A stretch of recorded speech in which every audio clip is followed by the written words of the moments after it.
Good afternoon and welcome to a sweltering Sabi Sands game reserve on this sunset safari. My name is Brent Leo Smith. I have Sebastian on camera and we've had a very busy day today out here in the African bush. Now remember, this is a completely live feed, so this is happening right now, this very moment. And not only are we live, but we are interactive. So we would love to get questions from you. There are various different ways you can get your questions through to us. One of the easiest ways is to use the hashtag Safari Live on Twitter. Otherwise, if you're watching on one of the other feeds, just pop a question in the messaging section below your feed. Now, as I said, it's been a busy day. So we have had Hosanna this morning around that elephant carcass. For those of you who might have missed or brand new, a male elephant was killed by another male elephant a few days ago, and there's been lots of action around there. Now, it is very unusual to get an opportunity like that. So what we have done now is pretty much straight after drive today, Tristan, myself and Conrad gathered a whole bunch of equipment and we headed out, and we've managed to mount a camera at that elephant carcass so we can keep a 24-hour vigil on it even while we're not at drive. So that's going to be very exciting. There'll be more information about that coming later, so just be ready. It's very exciting. So we just managed to get it set up just before the end of drive, so hopefully it's all going to be sorted very, very shortly. In the meantime, I'm going to go see if I can find the Nkahuma pride of lions that were around this area. There was also a herd of buffalo close by, so maybe we might have some lion buffalo action. But in the meantime, across to Madam McCurdy. Hello, everybody. Good afternoon. Welcome to the Sunset Safari. My name is Taylor McCurdy, and Craig is on camera. And you can see we are on Triple M at the moment, and Craig is holding the camera for dear life. The reason why we popped out onto Triple M this afternoon is because Shidulu, a young female leopard, was supposedly making her way in this direction. So we're looking, because I don't think Brent managed to find her as he charged on off in the final minutes of the sunrise safari. And I don't know if it looks like they've actually come and graded the road slightly, not back there, but the sand looks quite nice and soft here and clean. So hopefully it hasn't wiped away any tracks. Also don't know when they would have done it. My goodness, this is a terrible road. So we're just going to have a quick little look around here, and then I have absolutely no idea what else we'll have in store for you a bit later. We'll just let the animals come to us. Hopefully a couple of herds of elephants passing on by. Maybe we'll pop past Chitwa Dam to have a little look around. But I'm not so sure just yet. We shall see. I thought we'd just check all these roads and have a little look around before we sort of make any major decisions. So that's the plan. Right, off you go across to the final member of our wonderful team, and that's of course Tristan. I think he could be on his way to that elephant. We are on our way to the carcass slowly but surely, but for now I just wanted to check one little spot before we got there in case our young Prince Hosanna was hanging about. Now, as Taylor mentioned, my name is Tristan. On camera I've got Dave, and as I said, we are checking one little spot. And why we're checking this area is because it's a little mud wallow that I've seen Hosanna at many times. He normally likes this little mud wallow, and I know that he was left south of this mud wallow moving in this direction. So that's why I just thought I'd just come and check here before we go anywhere else to the carcass or anything like that.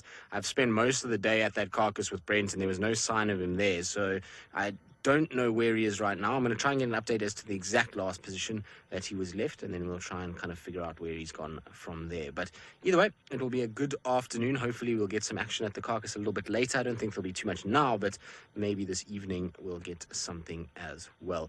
Now, don't forget, we want to hear from all of you, and I want to be able to answer as many questions as you may have. So hashtag Safari Live on Twitter or YouTube chat. Good. Let's start heading southwards then. There seems to be nothing at the pan itself. I just check the shady little spots. You know, it's an area where Hosanna sometimes get into these little thickets and he just lies there and you don't even know he's there because he's so relaxed kind of just drive right past him. He doesn't really put up his head. So it's always important just to double check as you drive along all the shady little thickets when you drive close to water, because he likes to lie fairly near the water holes. We see him a lot at Chitwa, Dam's treehouse. He seems to be a waterhole cat, so it's a good place to kind of look for him and just check out if he is anywhere near there. Now, I believe that I'm having a few issues technically, and so before they get onto us properly, let's send you back across to Brent. I think he's going to be following up on the Nkuhumas, and maybe he's had some luck. Yes, well, we've checked where they were last sleeping this morning, and unfortunately there's no sign of them. I don't think they've moved off too far. Now, this morning I just wanted to have a quick look to see if there's any tracks crossing the road here. We also had vultures dropping on the opposite side, so they might have caught a baby buffalo. And Tristan seems to think there were also male lion tracks, so maybe the Birminghams chased them off that male buffalo. So let's go have a look. So just in here is where the lions were this morning. So a hot day like today, they're likely to find a nice cool thicket to go hide in from the beating African sun.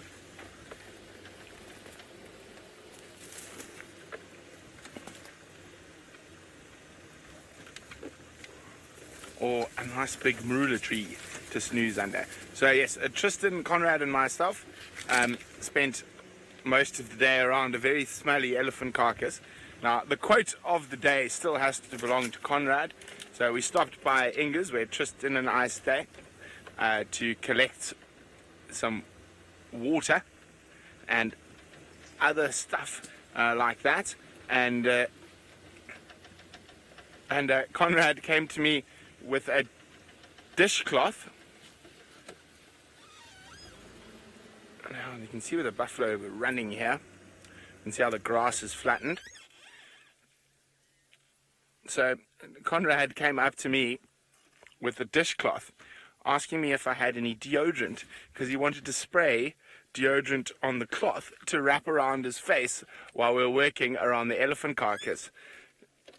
Tristan and I, of course, laughed and refused to let him put a dishcloth on. We said, well, there they are. I thought I saw a lion ear flick in the...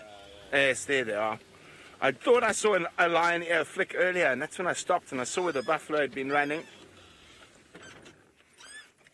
Conrad's trying to say I don't have any deodorant, which is a complete lie. I have lots of deodorant, but I'm not wasting it on a dishcloth to stop the smell of a putrefying elephant. Now, this is the first time I've seen the Nkuhumas in about a year. So it's been a long time since I've seen them last. And they're looking quite lazy. And of course, to prove me wrong, they were not in the shade of a thicket, nor were they in the shade of a marula. They were in the shade of a knobthorn and a combretum. There we go.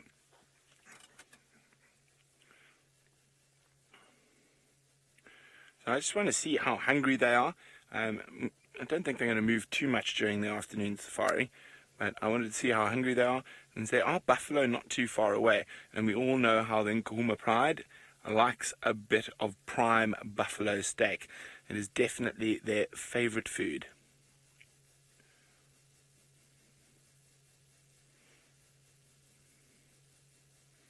Sure, is that a wound on her nose?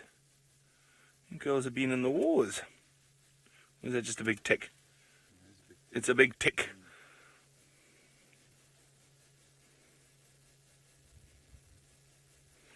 Now, they don't look completely gorged. However, they don't look starved either. So somewhere in between. So it might be worth our while playing a bit of patience game. See, that little one doesn't look that well fed. And you see, especially with the turnover, you don't have that bulging tummy. Now, how many can I see here? 1, 2, 3, 4, 5, 6, 7, 8, 9, 10. How many in the Nkuhuma Pride now, Seb? I'm not sure. I think it's 9 in a cab or 10 What? in a cab. So why don't you guys let me know, because I've been gone for so long, how many lions are left in the Nkuhuma Pride? You can do that by using that hashtag Safari Live. Please let me know how many lions are left in the Nkuhuma Pride. Now, I've been gone since, well, this time last year. So almost a year exactly since I last saw these lions. You know, the sun, yeah, they could definitely eat. They could definitely eat. Now, this little one's moving into the shade, as I'm sure a few more of them will be doing as the day progresses. I'm just going to move around now to try and get a slightly better view. Now, when it comes to seeing lions do incredible things, a little bit of luck is needed, but more than luck, patience is needed. So sometimes you've got to sit with flat cats for extraordinary long periods of time, but it's generally always worthwhile if they're hungry enough. And let's have a look. No signs of any males with them. Now I'll be able to do a better head count. I see, there was one I didn't even see there. So we have 1, 2, 3, 4, 5, 6, 7, 8, 9, 10, 11. Hello, Amber Eyes. It's been a while.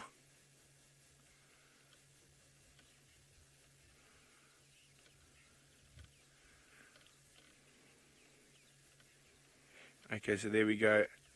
So we've only got 11 here that I can see at the moment, and from what I'm hearing, we should have 12, including the little cub.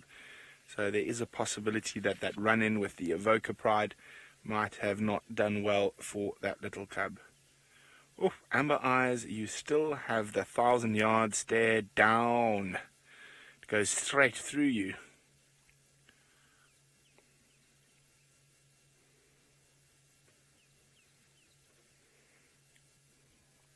She is my favorite of the lionesses. Very pretty girl. Looking a little bit older than the last time I saw her.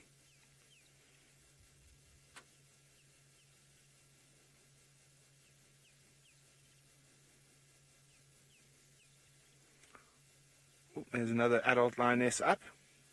Now she's looking quite hungry. Yes, very hungry in fact. And as I said, the buffalo were not close far.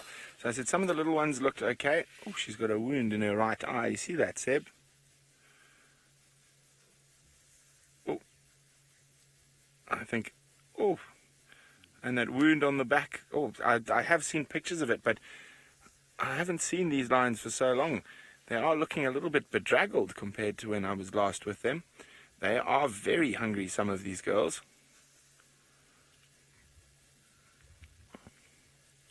You can see there's the young male. I think if I remember correctly, he's the only young male. Wow, these girls are hungry. Oh, look at them. They're coming. Actually, some of them have come closer to me to lie down. Oh, all flat cats again. Now, of course, there's a huge bounty of meat not too far away in that elephant carcass. And there is a possibility that the Nkuhumas might go there, Tina. But I think the reason they walked past it and avoided it last night is the fact that that carcass is sort of a beacon. If any of the Avoca males or come a bit closer to this area, they will see all those vultures and possibly hear the hyenas squabbling. And they don't want to be caught again by the Avocas like they were caught on the buffalo kill not so long ago.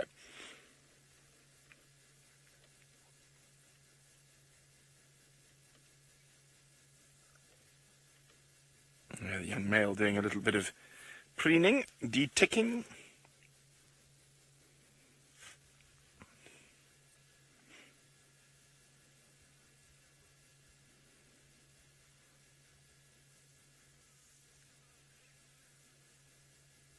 Shame they are looking definitely a bit worse for wear, the pride.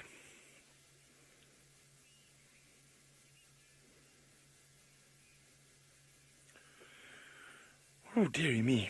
As I said, I've been gone for a while.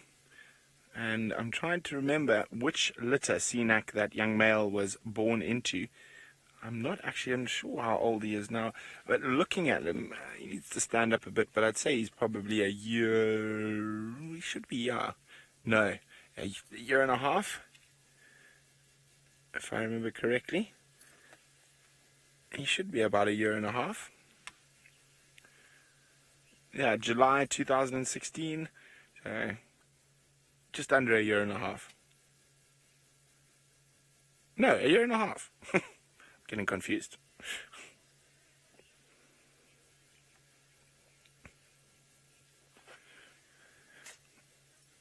Now, the pride is such a wonderful system that hunts together, and even young males, Ali, will play an important part in the hunting. And anywhere from about 2 to 2.5, they can become quite a useful member in the hunting team, specifically when they start hunting big animals, hippo, buffalo and giraffe, as a 2.5, 3-year-old male lion is already much stronger than the adult lionesses.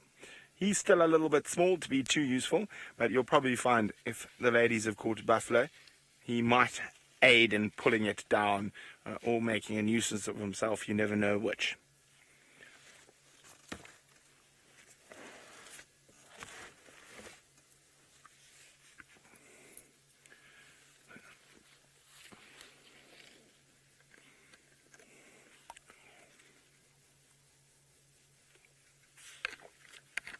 Sorry about that, just having a quick drink of water. It's very hot. And unfortunately, it seems like you're stuck with me because Tristan and Taylor are experiencing problems, gremlins, all those horrible things. So hopefully they will be up and running as soon as possible. Till then, who can complain? We've got a carpet of lions within a few feet of us, looking quite relaxed. Now, as I said, I wanted to see how hungry they are, and hungry they are. So that means they are a good potential for later on this evening as it gets cooler.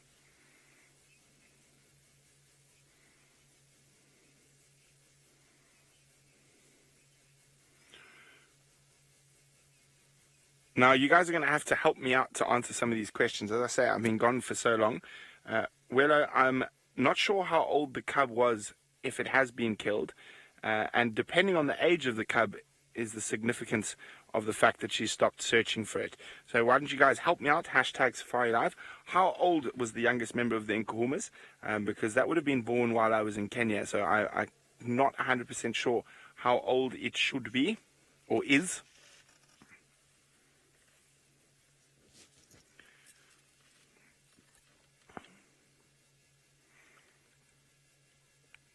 So a lot of it depends on the age. So I can give you both answers and we'll find out which one's correct when we find out how old that cub is, Willow. So with an older cub, the fact that she's not calling isn't as significant. It might just be lost and it might still be searching for the rest of the pride. With the younger cub, if she has stopped calling, it's likely that she's accepted that it's dead, which is going to create a very interesting conundrum if that cub has been killed. Because even though a lot of the young lionesses and the one male lion in the Nkuhumas are potentially in big trouble from the evoker, if that female comes into estrus and the Birminghams aren't around, there is a possibility she might sneak off to mate with the evokers, and so ensuring her safety and the safety of her possible cubs. Now, this is always a very fascinating time with lions, while you've got potential changing of the guards with the males, because some of the studies have shown that what lionesses will do, now that she's lost the cub, she will come into a false estrus, but the males will be convinced it's an estrus. She will mate with the males, however, she will not conceive until the second estrus comes round, and by that stage, those males, if they're still around, they're considered as viable sires to her potential offspring.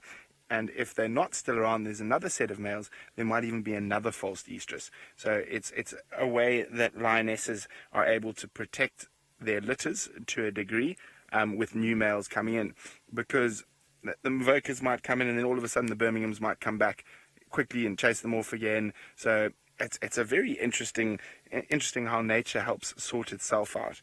Oh, look at those toofies.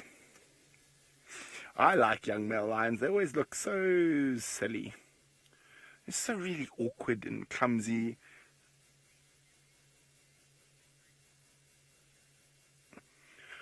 Okay, thank you very much, Giraffe Girl. 7 months old.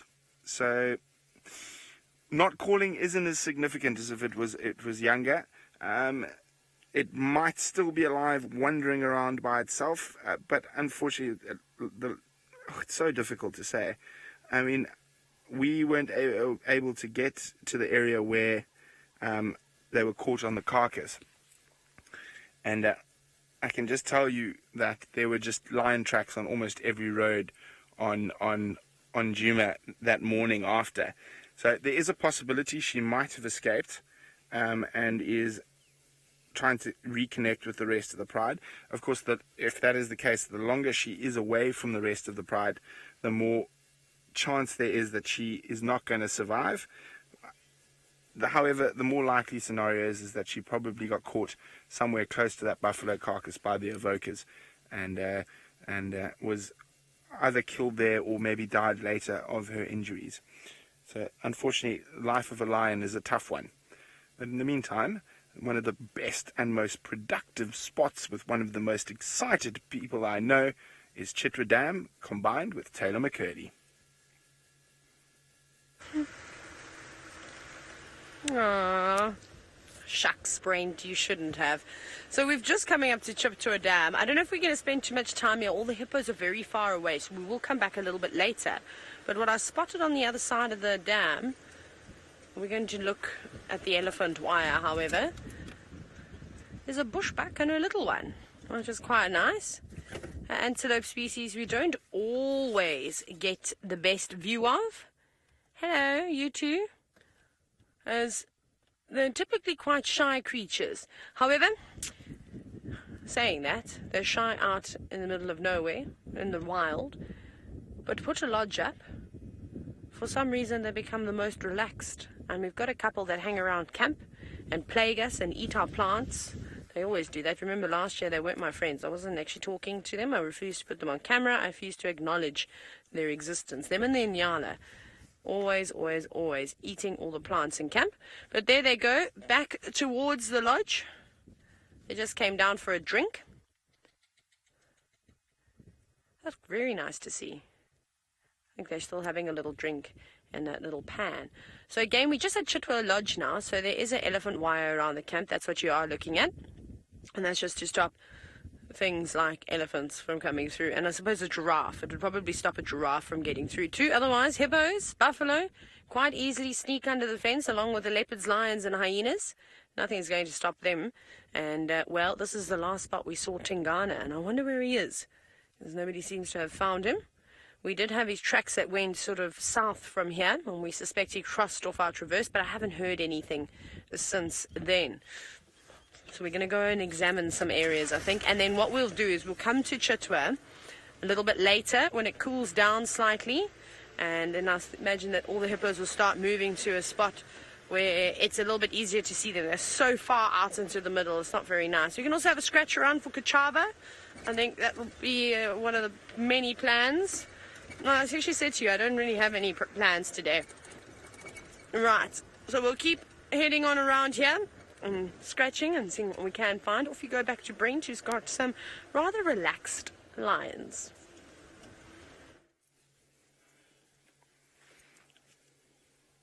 Well, the little boy, well, we're looking at a paw now, but the little boy is up and down and all around.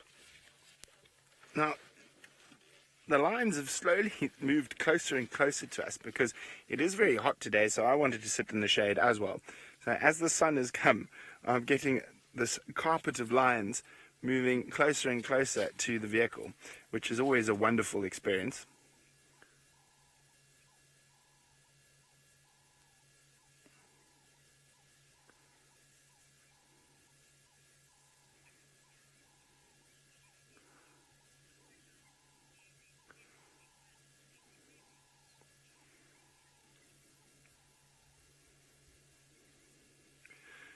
Okay, now, if any of you have a little cat at home, will know it's got a very rough tongue. And just like a lion, Charlie, except a lion's tongue is like sandpaper. So it can sort of remove hair and skin from other animals. Now, what Charlie is saying, well, then why don't they rip each other's skin off? Hello, boy. He's just coming right up to us, and he's going to flop. And, well, Charlie, lions, even though it doesn't look like it, their skin, their coat of skin can be quite thick, and they probably don't lick each other with the same vigor. They're not putting as much pressure, and that's why it doesn't sort of work and remove everything. Now, pretty much like sandpaper, if you don't push as hard, it's not as abrasive.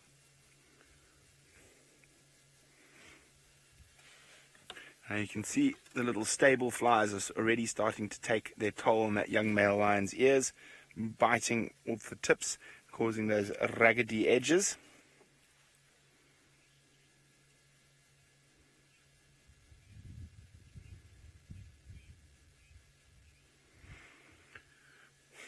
Now, male lions are quite interesting, and their coalition and pride structure differs all over Africa depending on where you are. So, Ron, in this situation, there are actually 4 male lions that are part of this pride, and this is not their only pride. They have the Nkuhumas, Torchwoods, Sticks. I'm not sure now about Salalas and another pride. So they've got at least 5 prides that they will move between, mating with the females when they're in estrus, patrolling the boundaries. So it's not unusual for the pride males not to be with a pride. They could be with another pride, and they could be off invading males. So it's not that unusual to find a pride of lions without any big males. Here we go, yawning. Hello, little girl.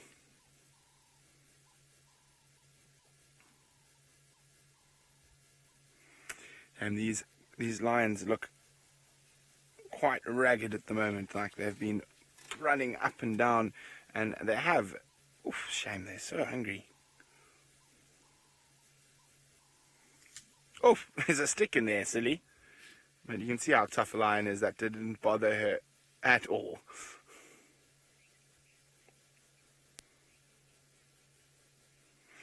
Well, of course, it's going to be very interesting to see if these lions notice the vultures that are falling out of the sky towards Tristan. Well, Brent, I'm pretty sure the lions would have noticed the vultures at some point because they're not that far away, but except that their tracks came right past this carcass last night, so they must have known that this elephant is around, and I just don't think they really want a stinky elephant. They're rather going after fresh buffalo that they can try and hunt and take. Now, you can see that the vultures have come in en masse. There are vultures everywhere. Every single tree is laden with vultures this afternoon, which is a big change from when I was here yesterday afternoon. Oh, what's that? Hang on. Maybe this might be an Egyptian vulture. Just 2 seconds, because there's a bird that's flying in. Now, there's hooded vultures and Egyptian vulture look very similar at this phase, but they get a very deep forked tail. Now, it's that bird that's just landed, Dave. Now, I want to just quickly see.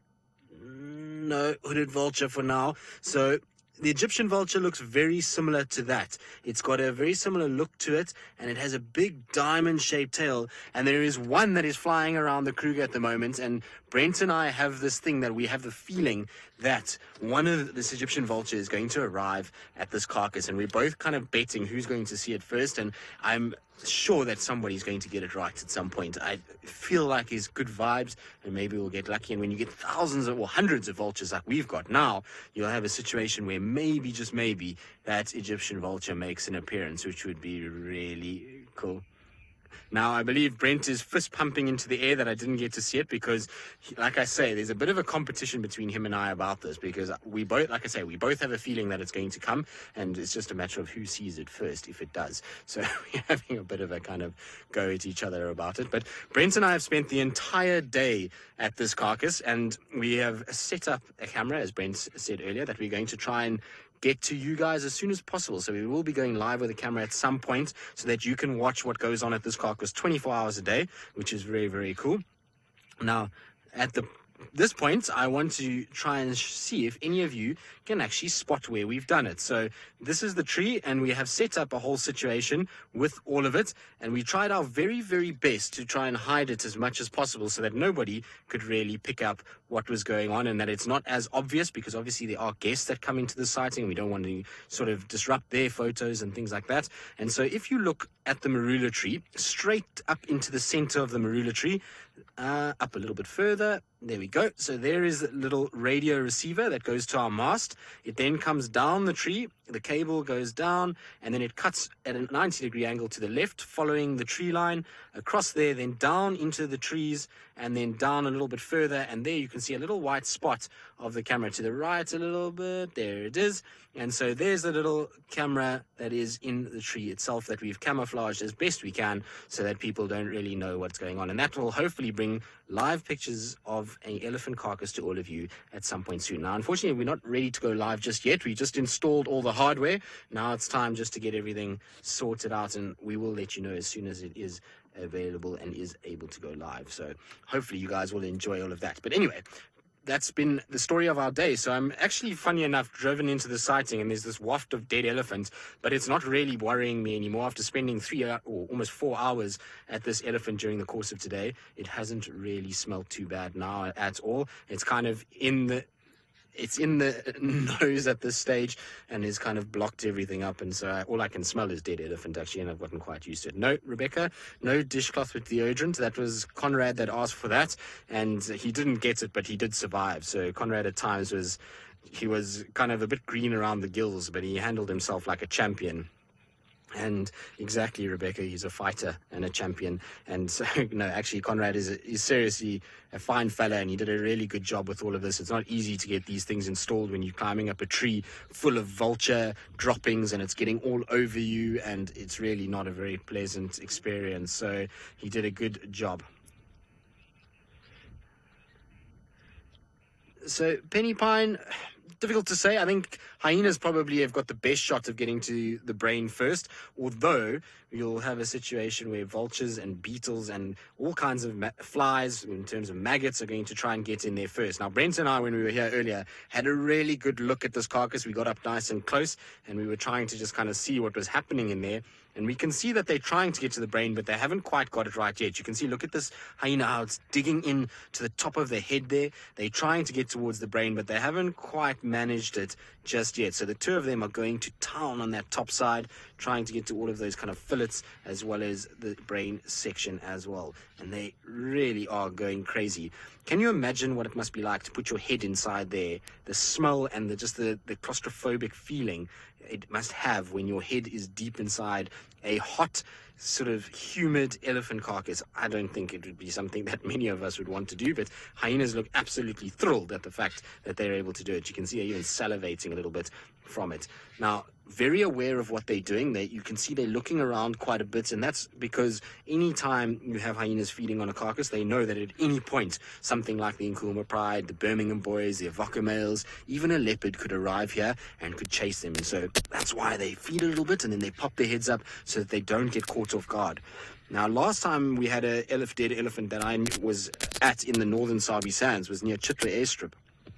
And there was a hyena that came in and was not paying attention, and it was eating and eating and eating and wasn't doing what these guys are doing by popping their heads up and having a look around. And it got stalked by the former Jingolans and didn't even see them coming. And the four of them grabbed it and killed it right next to the dead elephant. It was a pretty insane thing to see. And so we had a situation where we had a dead hyena, dead elephant, and then a very sick lion came along, and that poor lion also died. So we had dead lion, dead elephant, dead hyena in the exact same spot. And funny enough, the lion and the hyena did not get eaten at all. The elephant was picked clean, but the hyena and lion just bloated and bloated and bloated, and eventually they got I actually don't even know what happened to them eventually. We stopped going there because the smell was just so putrid after a while that we just left it alone, and the vultures and the hyenas all abandoned that area. But it was a crazy thing to see.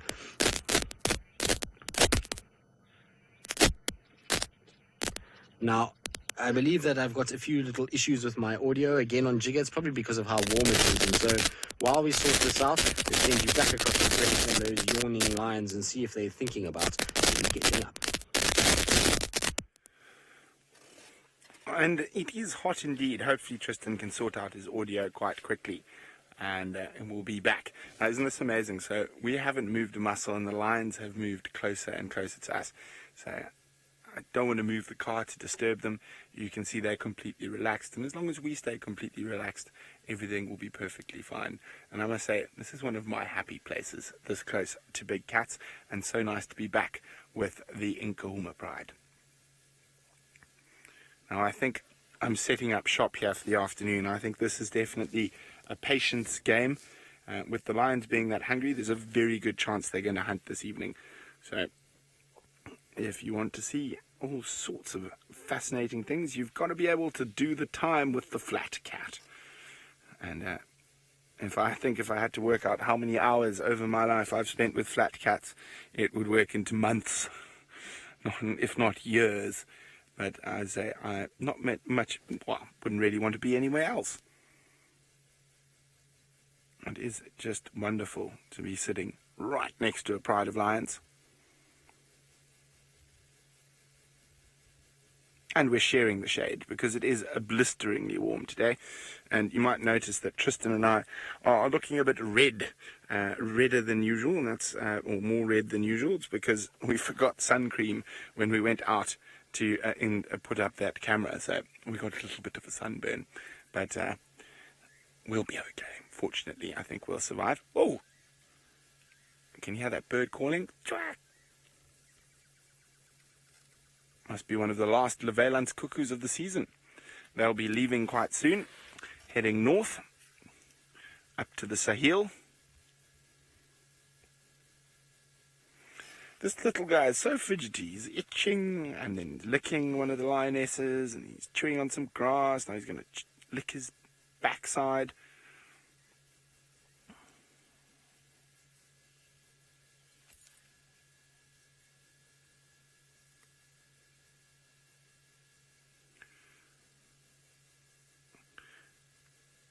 Now,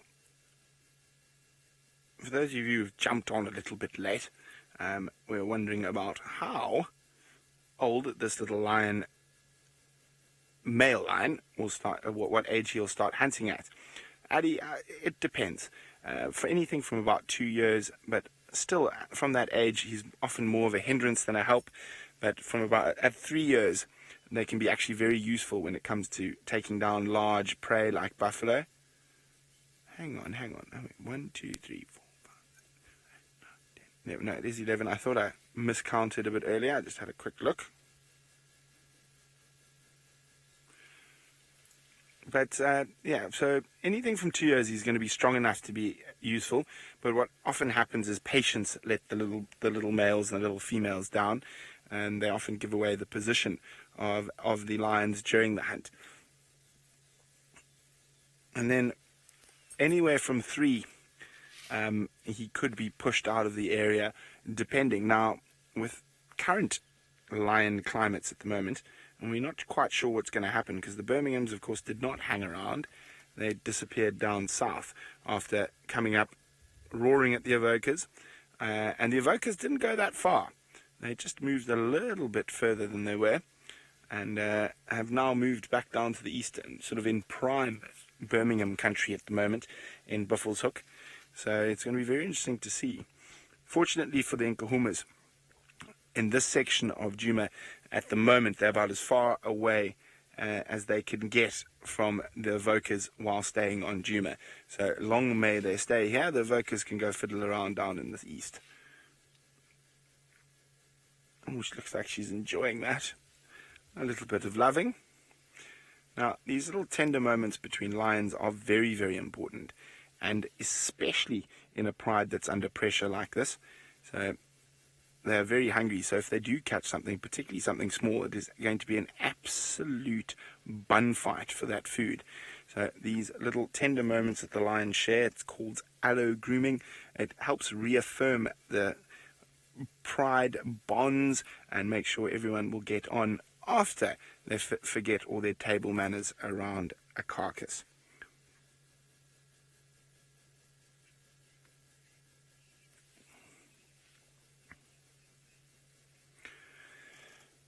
Now, it's a question we get asked very, very often. Chris, are we not worried that we're going to be attacked because we are so close? No, Chris, I'm not worried at all. Not in the absolute slightest. I've been lucky enough to do this for a very, very long time. I've grown up in the safari industry and have been sitting next to lions since I was a small child, which I'm very, very lucky. Now, if you understand lions and understand their behavior, and if you know how to drive around them and you drive carefully around them, there's no need for them to attack me. Now, each different individual pride of lions can be different. Each area can be different. Depends on how much exposure they've had to safari vehicles, if they've been persecuted by people before. And just as simply how you drive towards the lions can make a big difference on how they react to you, how loud you speak, how your voice, you have a small child on the car, all those type of things can make a very big difference. But as you can see, these lions have no intention of trying to jump in the car. This car smells like diesel and oil and brake fluid, and they don't really see that there's an actual human being. However, if Sebastian and I were to stand up, especially this close, what would probably happen is the lions would run away. But at this proximity, there might be a chance that one of them might give a warning charge. You can see they're very jumpy. The one jumps up and they all jump up. That was the young male who caused that. And that's, of course, because of all the shenanigans going on with the Avoca males at the moment. Shame, girls, you are not looking in your best condition.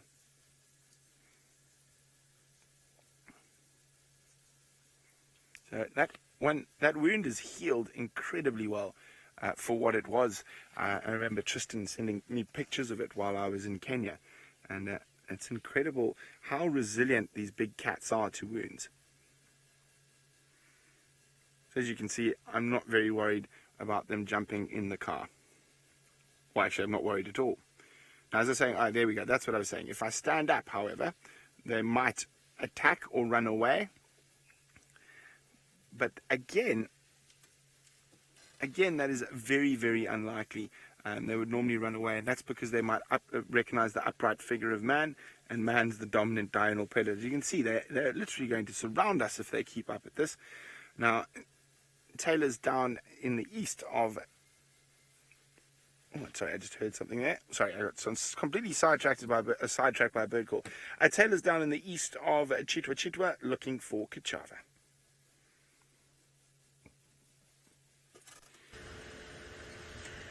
I think it's pretty cool, Brent, to be able to say that you can't move, you can't leave because you're now surrounded by lions. I bet everybody's envious and wishing that, well, they were in the same position as you.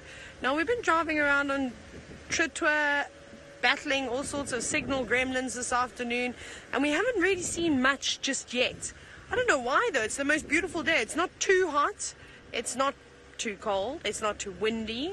It's really nice. I thought we would have got towards Chitwa Airstrip and we would have seen lots of impala, maybe the wildebeest that lives there, and all the other animals, but that's not the case just yet. So what we will do is we're going to turn right back onto Gari Main, and we're going to just do a quick check and check some of Kuchava's favorite spots to see if she has crossed back on the property.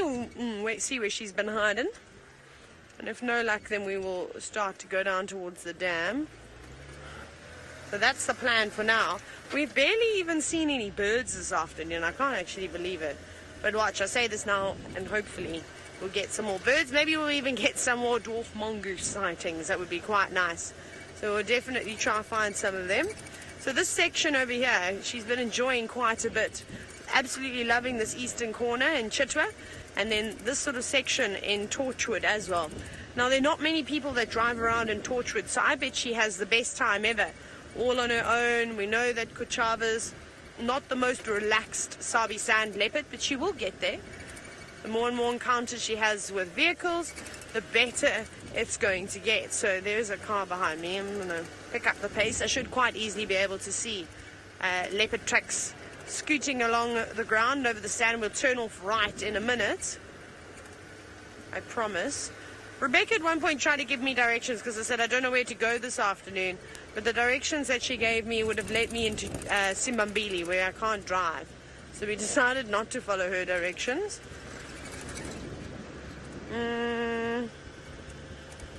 It's coming, it's coming, it's coming. Where are you, road? Also check, because she loves to sit on the termite mounds. There's so many mounds up and around in this area. It's really spacious. This is taking longer than I expected us. I think I see. No? Right? Okay. Off you go back across to Brent to see if he's still got those cats surrounding him. Well, welcome back. Unfortunately, it seems like Taylor hasn't managed to get rid of all her gremlins just yet, so you're back with us and our sleepy Nkuhumas that are slowly but surely surrounding us.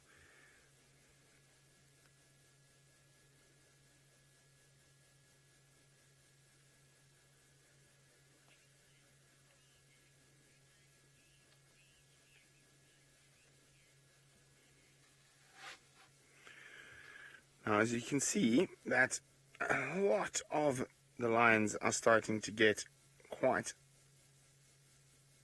a lot of tattiness around the ears, CNAC, so it is very difficult to age lions, because we just looked at the young male whose ears were quite tatty, and he, we know, is only about 1.5 years. So no, it is not a reliable, in most parts of the world, it is not a reliable method to age lions with.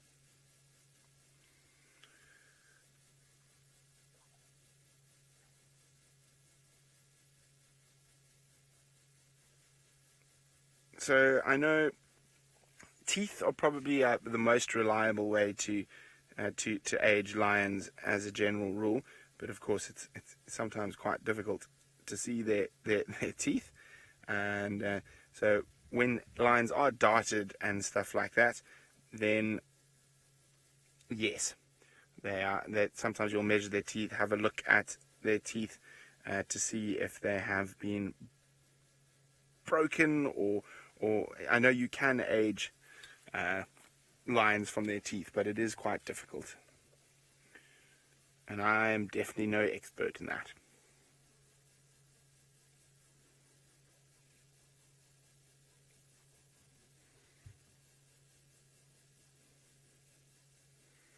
When I arrived at Juma just over 3 years ago, the Nkuhumas were also going through quite a tough time, and it was at the beginning of sort of the Birmingham invasions, not when they were in full flight just yet, but at the beginning of those invasions, and before the sort of main takeover happened, an Nkuhuma lioness was killed in Buffelshoek, if I remember correctly, and then there was another adult female killed in Torchwood, and we actually went and had a look at that carcass.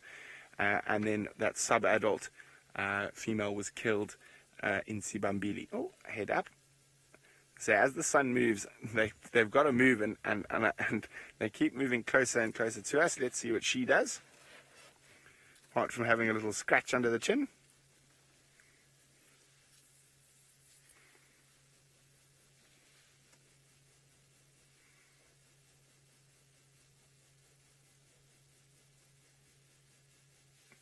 Here comes the yawn. Are we going to flop down and decide we can last 5 more minutes in the sunshine, or we're going to get up and move into the shade?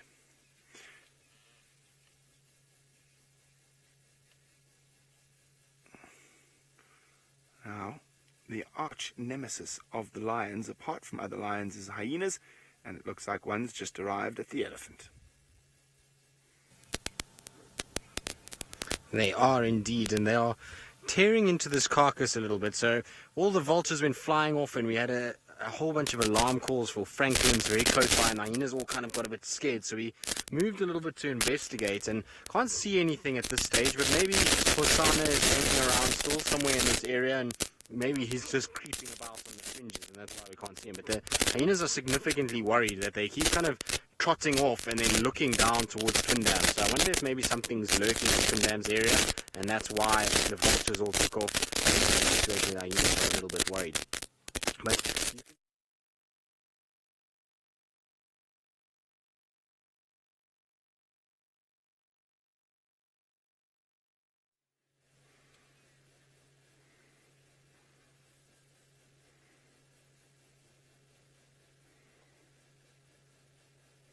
sorry about that, everyone. It seems like Tristan is fighting off some audio gremlins, and you can see our little lioness has decided to move into the shade, which she's going to eat a little bit of grass first. Now, it's not uncommon to see the big cats doing that, particularly when they are hungry and not in the best condition. So hopefully they can fill themselves up on a big buffalo this evening, because they are not looking well at the moment. And it's always amazing how lion pride, especially ones that are followed for a very long time, how you're able to watch the sort of ebb and flow of their lives from being in absolutely mint condition. Just think about probably back to about 2 years ago, these lions were just absolutely gorgeous. There wasn't a major nick or scar, just the sort of normal little scratches you would expect on lions. To before that, where they were looking completely bedraggled, and to now, where they're looking a bit bedraggled again. Oh, there we go, lion hug behind the bush. You're not very bright, little man. You've moved about 3 times since we've been here, if we go to the left a little bit, and the sun's already catching up with you again.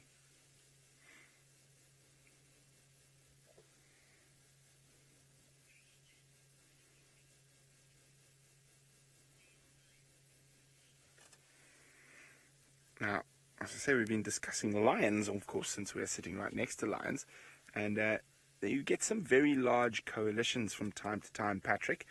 4 is a reasonable number in this area.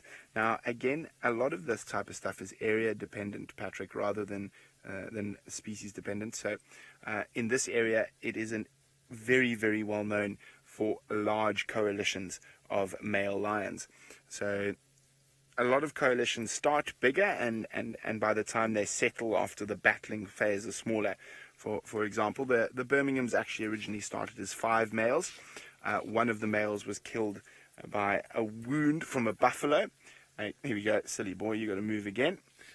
He got a buffalo horn in the lung, and that caused him to lose condition and eventually die.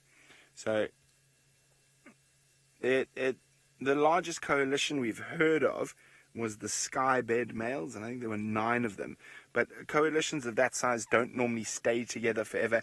They normally split into sort of 4 and 5, or 3 and 5, or whatever, because 9 male lions would be undefeatable. However, it would be very difficult for all those males to keep well fed if they were all fighting with each other over carcasses. So it seems to be between 4 and 5 is the sort of standard number for big male coalitions in this area. Sometimes you have 2, sometimes you have 3, and it all depends. As I say, most of them start off around that 4 or 5 number, and over the years, the battles and whatnot, they end up losing 1 or 2.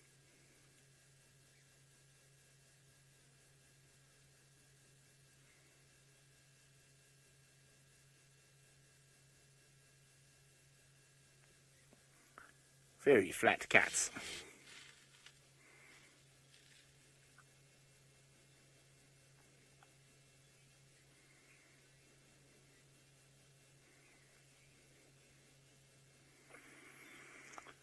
Oh, that is a very, very interesting question, Jason.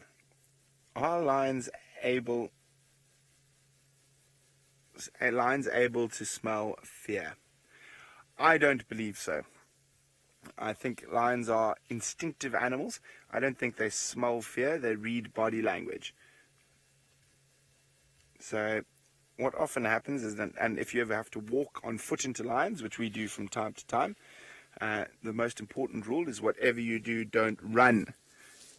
If you run away, lions will instinctively chase you. But if you stand still and shout at them and charge at them, the lions often get confused and run in the opposite direction. So I don't think they smell fear, personally. I think they read behavior, and if you behave like a prey species, then they'll treat you like a prey species. Now, of course, that is during the daytime. At nighttime, you are a prey species. You don't walk around this part of the world at night, because if a lion does find you, it is going to eat you.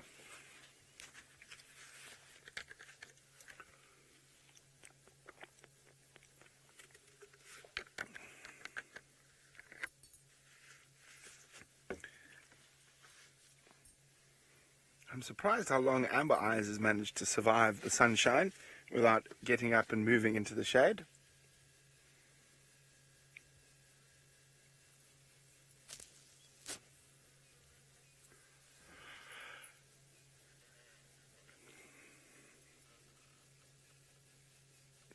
Oh my goodness, Rebecca. I've just had a comment from Final Control that makes me want to hang my head in shame. And that is, she's blonding her fur. So, I don't think so. I don't think so at all. But, well done, Rebecca. Blonding her fur. What nonsense. I'll never. And I think at the moment, the girls are not too worried about their looks, but far more worried about survival.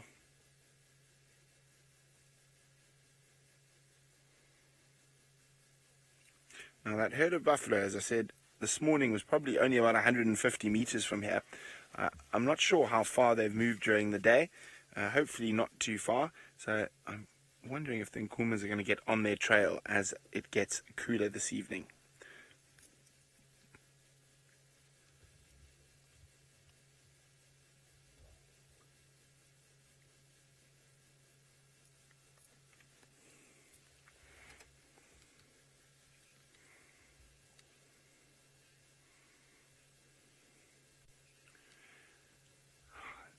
Now we're going to delve into one of my favorite subjects of all, and that is human interaction with wild animals. And Eloise has sparked this conversation, so well done, Eloise. And Eloise has asked, how do people survive around lions?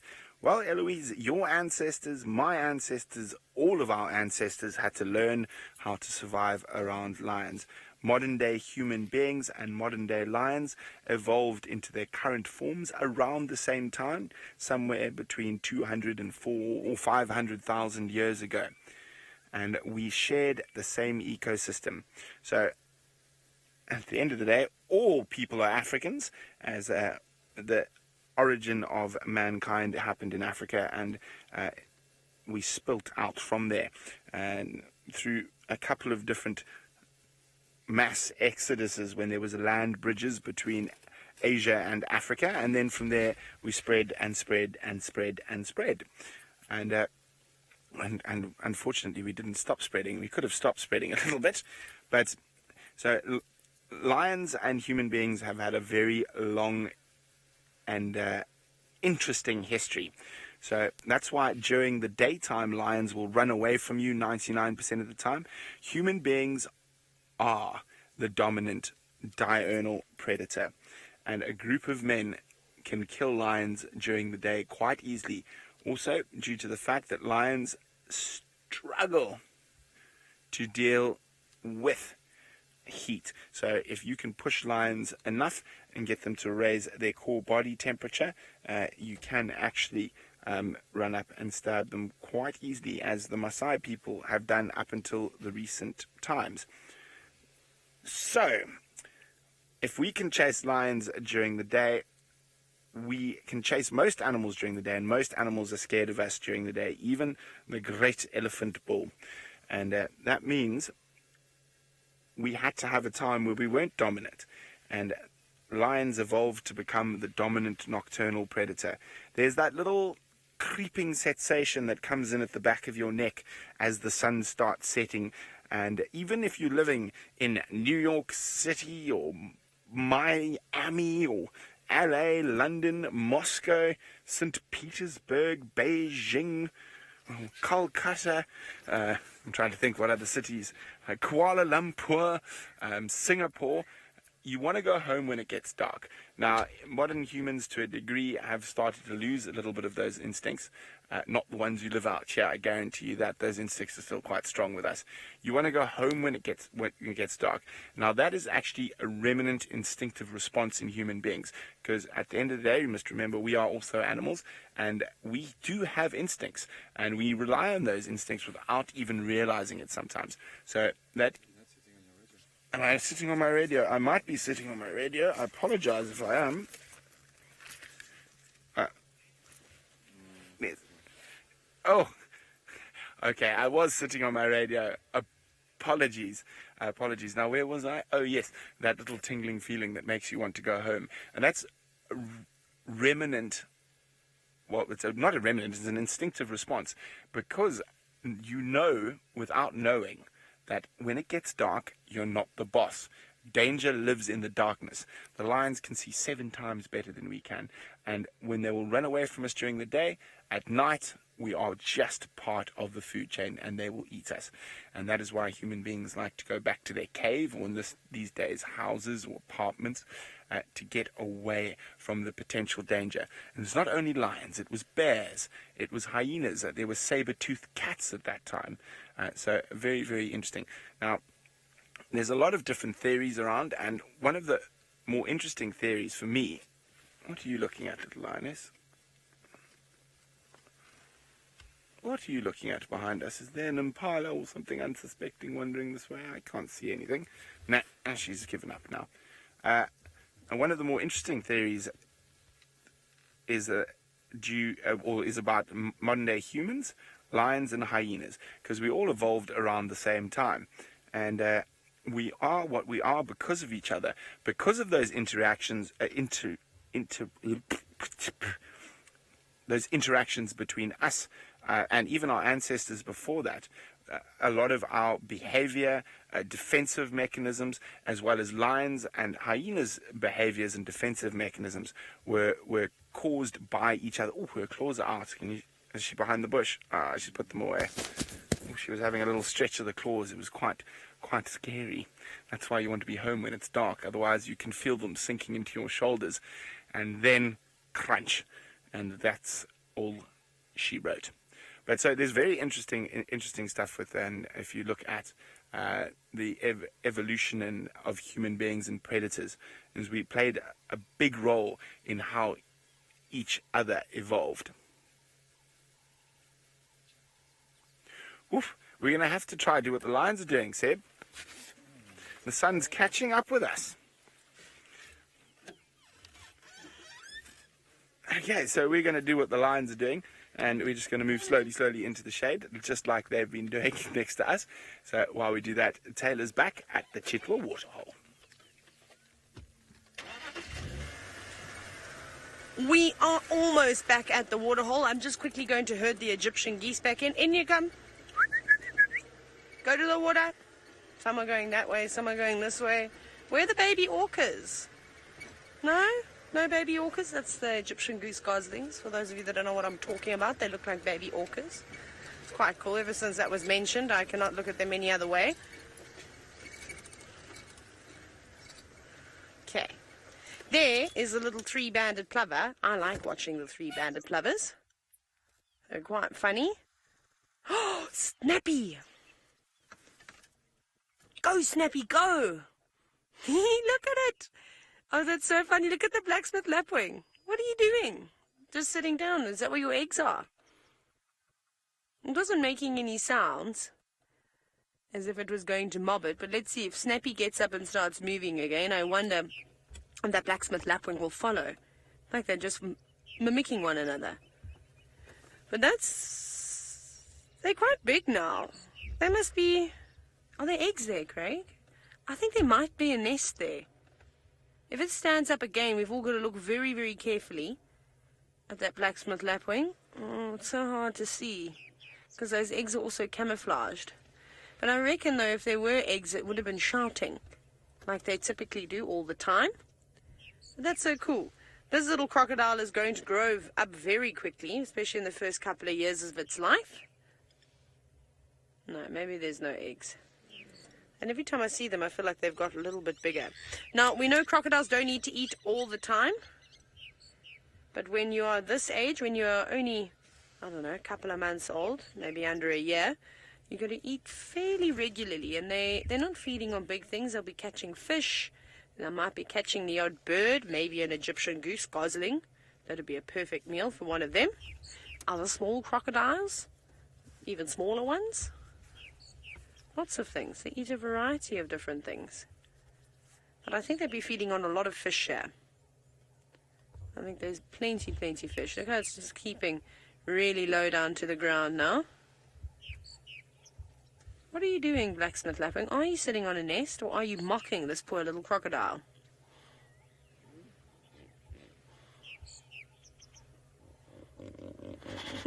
Because oh, there's hippos as well. We'll get to the hippos a bit later. And quite funny. And I'm impressed to see this little crocodile still out in the open. Obviously, they sunbathe just like the adults do.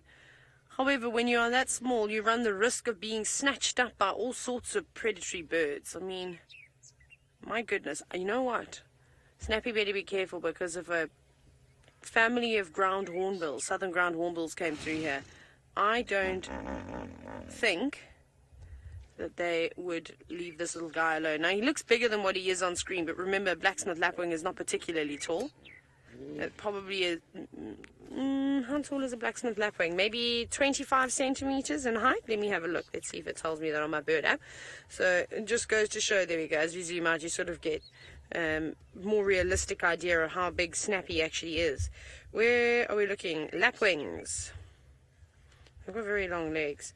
Let's have a quick look to see how tall a blacksmith lapwing is. It should tell me. And yes, 30 centimeters. So the height of one of those, and I would say Snappy is about 60 centimeters in length. So 2 rulers. That's not very big. There'll be a lot of big birds that would perhaps swoop down and get it. So you better be careful. But look at that amazing camouflage, though, on the sand. It is fairly well camouflaged. Now, I'm no crocodile expert by any means. I see them every now and then, but I must be honest, I haven't sat with them for a long time. Now, obviously, we always talk about how to ID individuals when it comes to leopards, lions, hyena, cheetah, you name it. Now, I don't know if you can do that with crocodiles. And Alara Moore, have you noticed anything? I suppose, unless, I mean, they don't have a spot pattern. Again, animals can become injured. So, like we know, Vladimir is missing at the tip of his tail, or one of the ridges going down his back seems to have come off. Oh, hello, Snappy. You're opening your mouth now. Look at those sharp little teeth. Hey. I'm so tired. So, a la Ramor, you could probably use something like that. And you know, it's fairly easy to identify the crocodiles of Chitwa Dam because there seems to only be two adults that we've seen. Boris, and then of course Vladimir. And Boris is just much smaller. Boris is actually a female, funny enough. So yeah, so maybe they have unique markings on their bodies. I mean, you can see that Snappy's quite patchy. That coloration starts to change as they get older, though. They tend to be quite yellow when they first hatch. Look, I can't show you, but Ali is driving over the Chitwa Dam wall at the moment.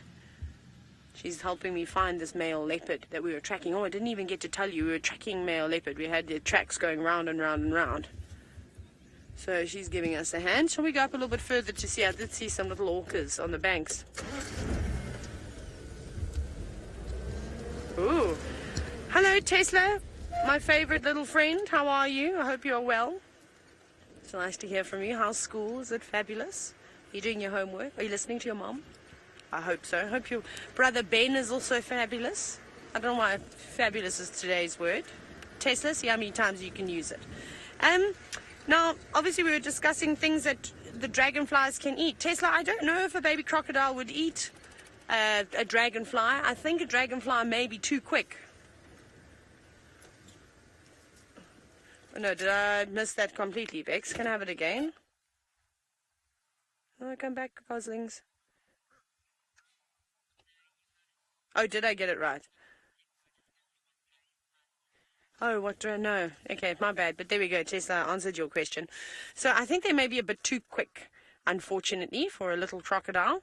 However, an Egyptian goose gosling like this that have now lost their coloration, they're losing their baby fluff and starting to get the adult feathers now coming through slowly. This would be a perfect meal for that young crocodile. It'd actually be quite a big meal. And they've got 4 out of the 5. That's not bad going. The last time I saw them, I think they had 5 goslings. And they seem to just be 4 there. So that's all right. Just swimming out of frame. That's no problem. We can carry on. We'll see if we can find anyone else here.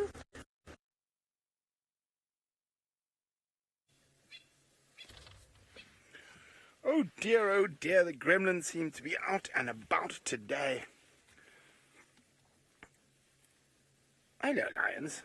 Yes, nice to see you too.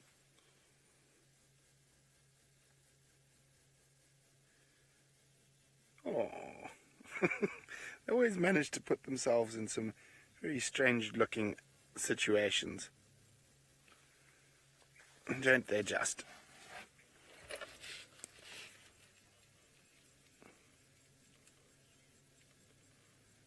Okay, I just have to be on the radio for a second to help Aubrey get here. Sorry about that. And then I will be back to you. Of course, I have misplaced my gum drive radio somewhere underneath my binoculars. And radios have an amazing way of getting tangled in everything. Those squiggly... There it is. Station on Rebecca's coming.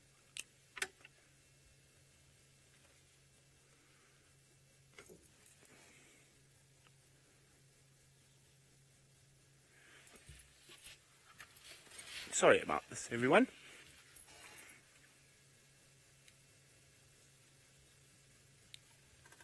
I think they've spotted me. They've spotted me. Okay, wonderful, wonderful. I don't need to talk on the radio.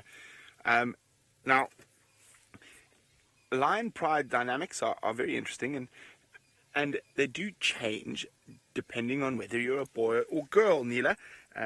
So females will stay normally. There are always exceptions to every rule.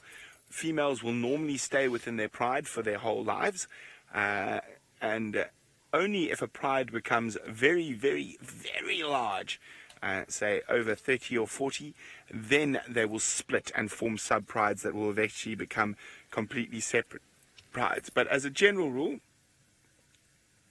lions will stay with their natal pride for their whole lives. So that is a general rule. Young males, however, at 3 years old, need to set out and go find their way in the world. And they can travel as far as 100 kilometers away from where they were born. And during that period is a very interesting period for young male lions, because this little male, for example, is going to have a very tough time of it, because he's got to, hopefully for his sakes, find himself some coalition buddies who are going to be willing to accept him. If he doesn't, it's very unlikely he will survive through to adulthood and be able to claim a pride of his own one day.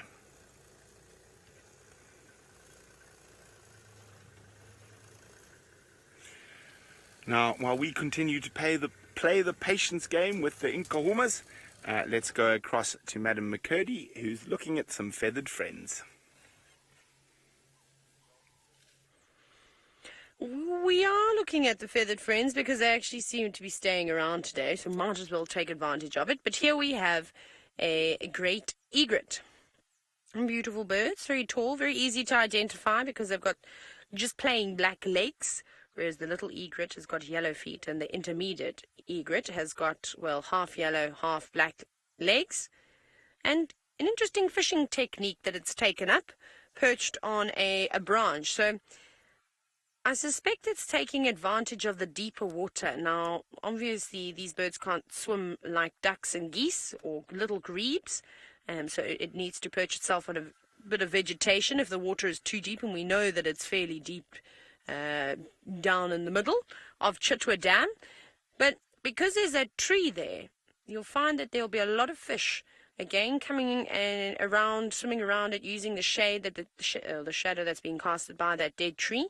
And also there'll be a lot of algae and things growing on that tree, so maybe some of the fish that will feed on algae and stuff like that will come through and eat it. So just taking advantage, which is quite cool, because typically we see egrets walking along the shallow waters and chasing their prey. Sometimes they stand still and fish too. Sometimes they even use the hippos to their advantage when they bob up and down in the water, and they'll basically fish in the wake of the hippos, but not today. Today, and actually most of the other times I've seen this egrets, has been to take up this sort of position. And if you watch for long enough, I bet we'd see it catch a fish too. And they eat not just fish. I mean, these herons, these egrets are quite big. They're as tall as a grey heron. So we get to watch one on the dam cam quite regularly at Vuyatela Dam, so you all know how relatively well how big a grey heron is. So they're about the same size and height. So they would also go for newly hatched crocodiles, and that's something that they would eat. They eat insects, they eat frogs. And then there's somebody else perched on that stump, which you may have spotted a little bit earlier, and that, of course, is the pied kingfisher. One of my favorite species of kingfishers and a frequent visitor here at Chitwa Dam. Perfect spot. Also, sitting up in the shade, this kingfisher's name must be Brent, sort of chasing after the shade. You also may have seen the reflection of that egret as it sort of struck at the water, but no luck. Unfortunately, kingfisher doing the same thing, waiting to see some movement of fish fairly close to the surface of the water, also relieving itself, getting rid of that extra baggage. And perhaps it's seen something. Maybe it's going to bomb dive straight into the water. The nice thing about kingfishers is that when they do bop down, is they normally come back up to the same perch. Well, most of the time. Anyways, I wonder how successful kingfishers are. Let's say the ones that typically feed, permanent water source. So pied kingfishers, giant kingfishers, and the ones that we'll normally see here. And then, of course, you can see the pygmy and even the malachite. They like it. Well, malachites will do a bit of both, hey? They eat insects too. So do the brown-hooded. Brown-hooded predominantly feeding on insects, as well as the woodland. So the ones that we see mostly at Chitwa Dam are the giant and the pied. But I wonder how many times it takes them to hit the water's surface before they catch something. I suppose that would also depend on how much food is available for the fish and the frogs within this dam, because that, of course, would bring more and more and more of them around.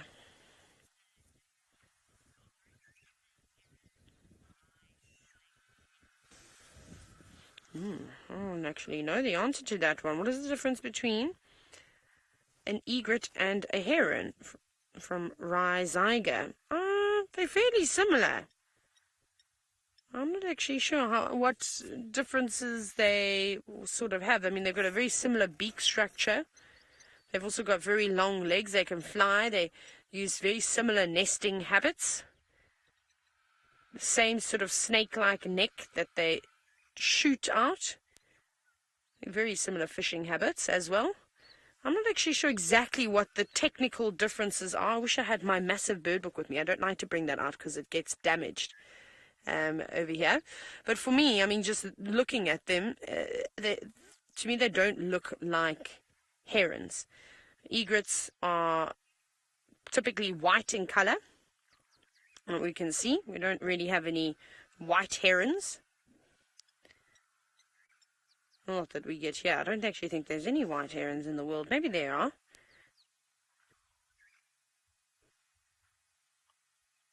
I'm just trying to think. My brain is thinking, what would the differences be other than just sort of what they look like? Craig, do you know the answer? I mean, they look so similar.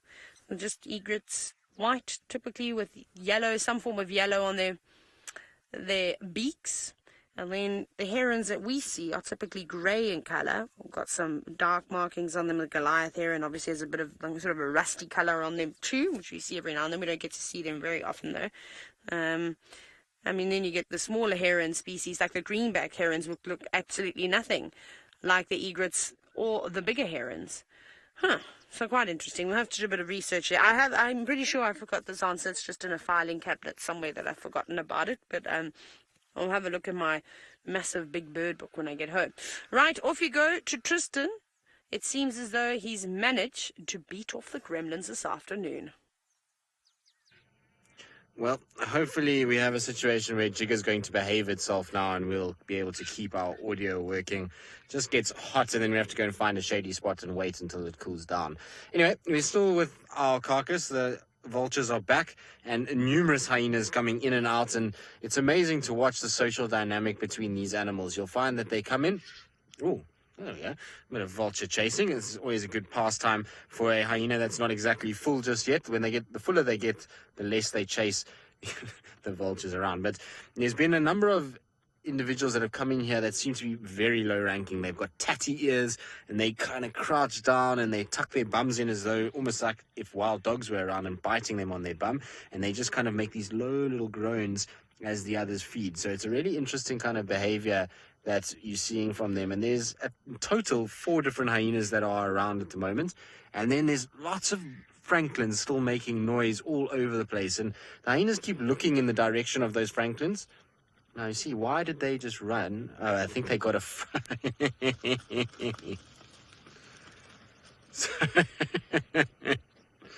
they all just got a fright because a hyena just emerged from the stomach cavity of this elephant, and I don't think any of them knew it was in there. So all the other hyenas bolted because they saw something creeping out of the stomach cavity. So there's the individual culprit for making everybody get a bit of a panic and running off.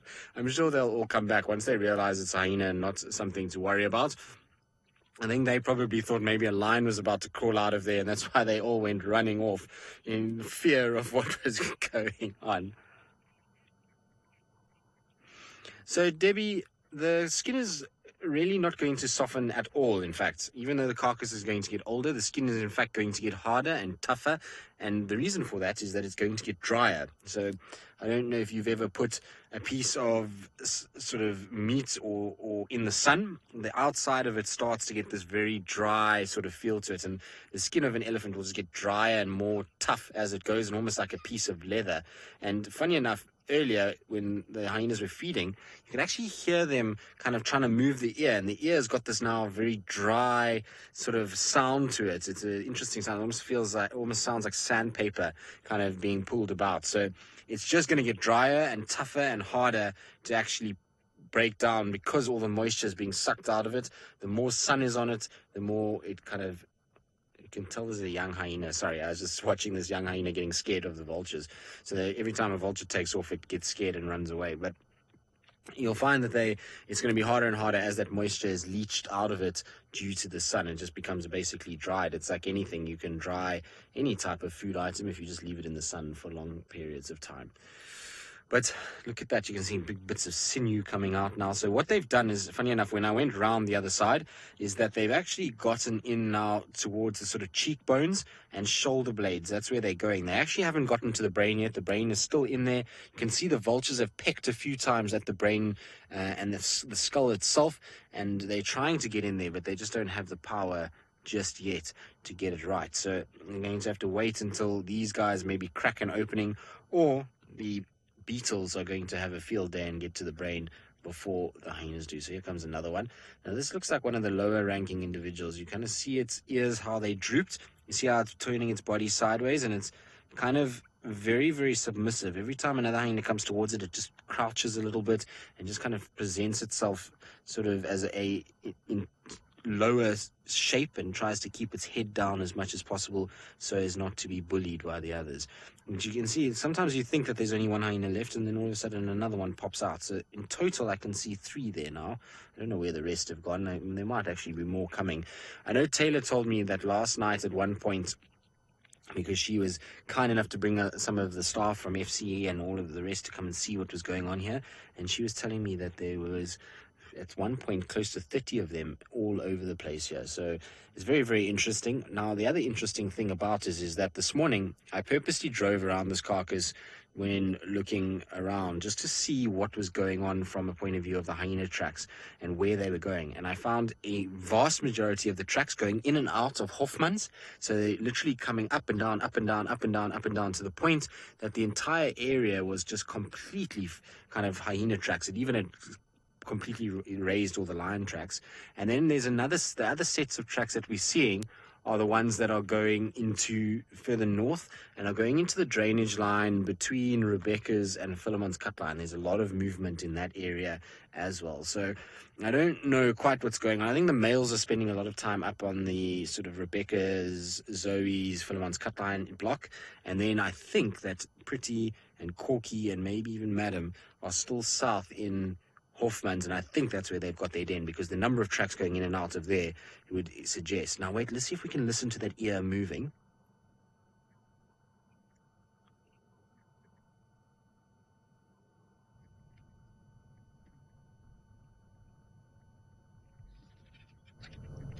Difficult to hear it now, but it's making a very sort of stiff sound, and you can also see that the ear itself, when they get in underneath it, it's not floppy anymore. It's now become almost like a board. It's this kind of hard piece of skin that doesn't really flop too much. It's more kind of stiff in its nature.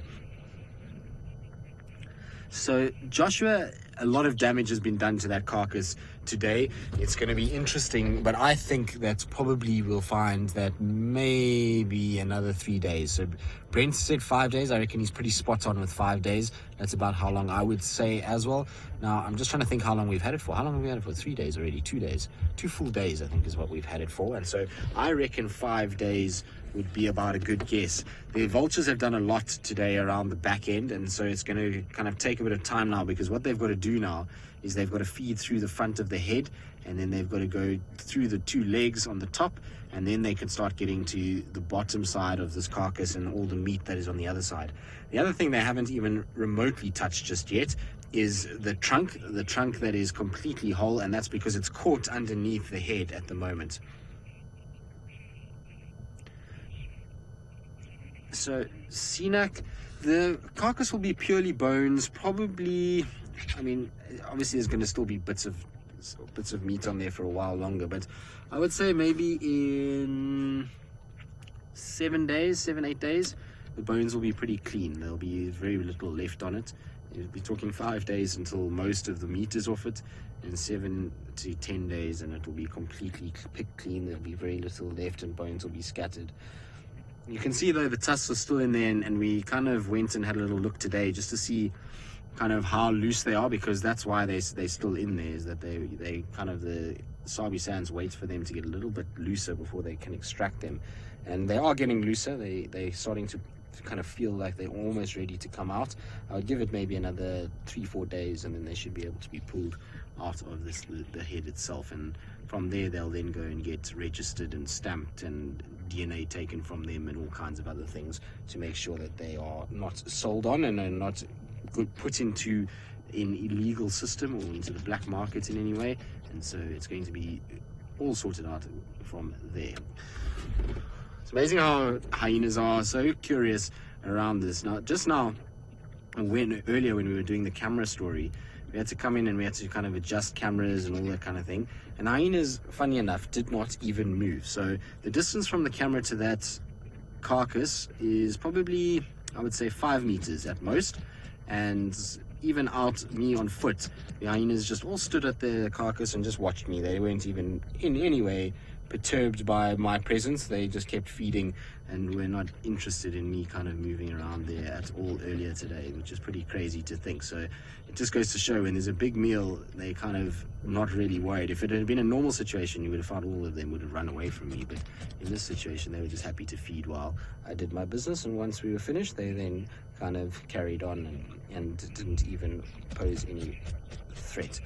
Dola, the trunk is not being eaten because it's stuck under the head. So when this poor elephant fell, it must have died standing up, and when it fell down, the trunk unfortunately caught underneath the head itself, and so there's only a little bit of the trunk that's actually exposed, and the skin's still too thick in that area for them, the vultures, to get into. And the hyenas have been trying to target the innards and all the juicy big chunks of meat, and then they'll start to get to the trunk itself. So it's going to probably be, I would say, maybe tomorrow or the next day we'll start to see that trunk being eaten. But normally they start with, when they eat an elephant trunk, they start right at the tip of the trunk where it's the softest and the easiest to start feeding, and then they go up from there. So it's just that it's caught underneath at the moment, and that's why it's going to take a bit of time for them to actually get it.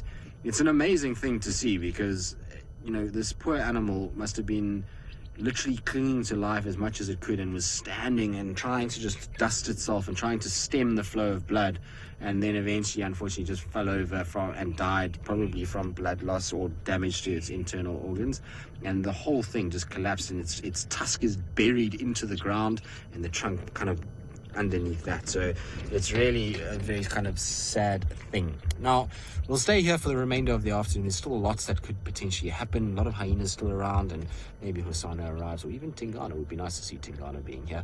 In the meantime though, let's send you back across to Taylor with a group of little piggies. Tristan, don't you dare call me a little piggy. I'm joking. Here they are. Hi, little piggy. I think they're going to come out onto the road. What my goal is here, actually, you'll remember these warthogs. These are the same warthogs we had just after the hysterical mongoose sighting. See, Craig, they're going to walk out in front of us now. And I'm trying to figure out where their burrow is, because they're so relaxed. They don't mind that we're here. They've been wallowing for the day. See, there's the little one, the mediums. No, this is the small one. Off we go. Bye-bye, little girl. Here's another little girl, bigger girl. There's the three of them. Actually, we've seen them a lot, and it's nice that we get familiar with warthogs. Well, I suppose we've got Wilbur, who is the warthog that lives at the Pan, just off Gowrie Main on Chitwa, which we see a lot. He's the one with no tufts of hair on his tail, and then these three. So we're going to follow them down the road and see where they take us, because I reckon it'll be quite cool to get there early in the morning and see if we just park a little bit of a distance away, if they'll wake up and come out the hole gracefully for us. That could be quite nice, don't you think? Look at them. Just little hooves, moving very slowly along the road. Careful now. Yes, there might be leopard tracks there. And I don't want any of you to be eaten by leopard. Trot, trot, trot. Trot, trot, trot. Look at them. Now you can actually see the false hooves quite nicely. So, it's on the back of their hooves, it looks like they've got extra toes. And when they leave their tracks behind, you don't normally see them in the soft sand, but when they walk through mud, you can spot them. And then it's quite easy to identify if you've got a warthog. Right, let's keep following them though. Off we go. I got something in my eye. I don't know, it may be sunscreen. That wasn't very clever. Where's my pirate patch? I must be the most unluckiest person when it comes to my eyes. Although I take after my mother. My mother also has terrible issues with her eyes. Perhaps it's hereditary. Let's see, little pigs, where'd you go? There they go. No, don't run. Ooh, I think I can see their home. No, Rebecca, I will not be doing such a thing. Rebecca's asked me to basically sing, you know, this little piggy went to the market, but the bush version.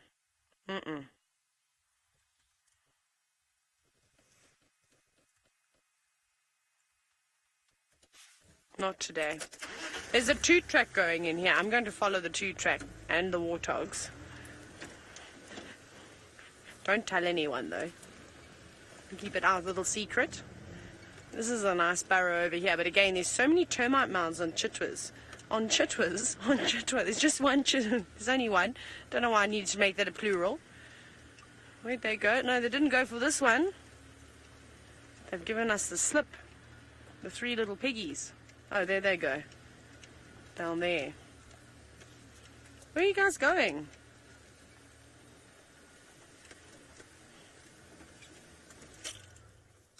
Now they're getting a little bit nervous, as you can imagine. When I'm off-roading, I'm going over a couple of unfavorable bits of vegetation. And that might make them a little bit nervous, so they're trotting along. So all of them gone now. Right. Yeah, right. Well, we'll see if we can follow them, because I would like to find out where they live. So off you go to Brent, and hopefully those lions don't come this way.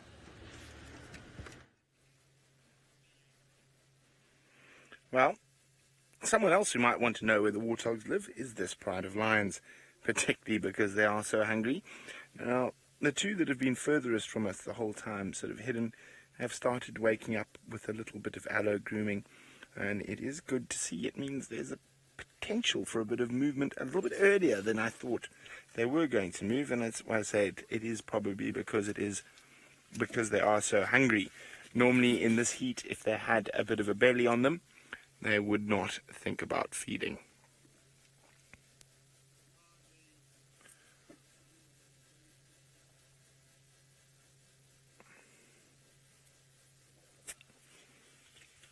Isn't that pretty, with the herringbone grass in the foreground and the lovely late afternoon light catching it?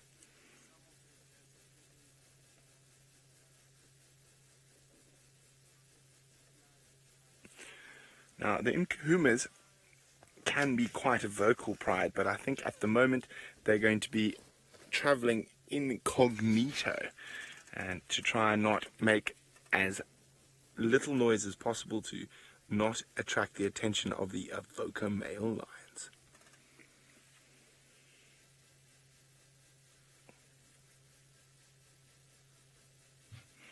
There you go. You can see the rest of the pride are still very much flat cats in the shade.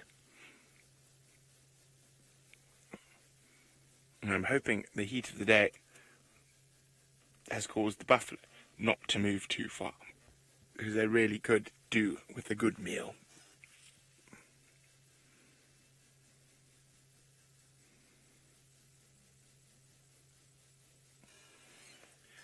Now, it is still quite warm, but the temperature is dropping ever so slightly. Oh, there we go, a little roll over. Roll over, little lions. Well, some of them are not so little, are they?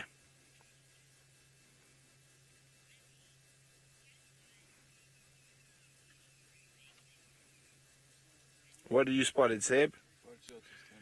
Ah, it looks like some little hooded vultures. They've obviously spotted the lions and have now descended down to try see if there is a carcass here. Now, hooded vultures, being the smallest of the vultures, are often outcompeted at the carcasses. So, can you believe it or not, you're not going to like this, but hooded vultures will often eat lion feces. If they're unable to find anything else, they will eat lion feces. And wild dog and leopard feces, hooded vultures. But I'm afraid, vultures, these lions are so skinny they ain't going to be much feces for you. Oh, big girl's up. That's a juvenile hooded with the brown head. One of the big females is up and heading in our direction.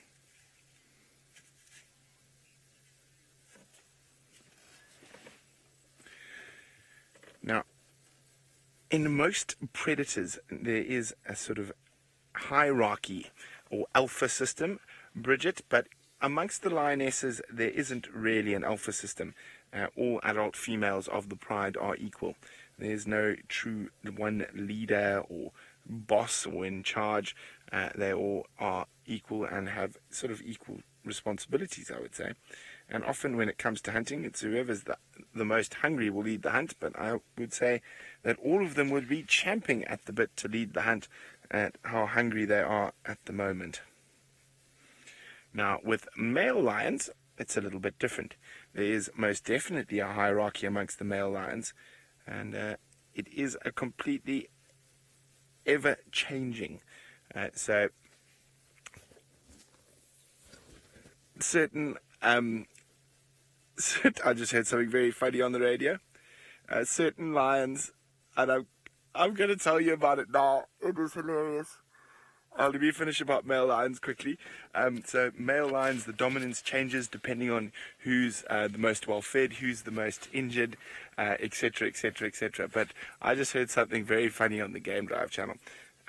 As you know, Tristan has been at that carcass for quite some time, and he's gone around, he's looked there, and he's like, no, there's just hyenas, and there's just hyenas and vultures, and as he's been sitting there for quite some time, and now I heard on the radio one of the other guys driving in, and he says, Tristan, do you know about the leopard here? Tristan says, no, you're joking. And he said, no, Tristan, there's a leopard right here. He just said, no, I've been driving around here all afternoon, there can't be a leopard.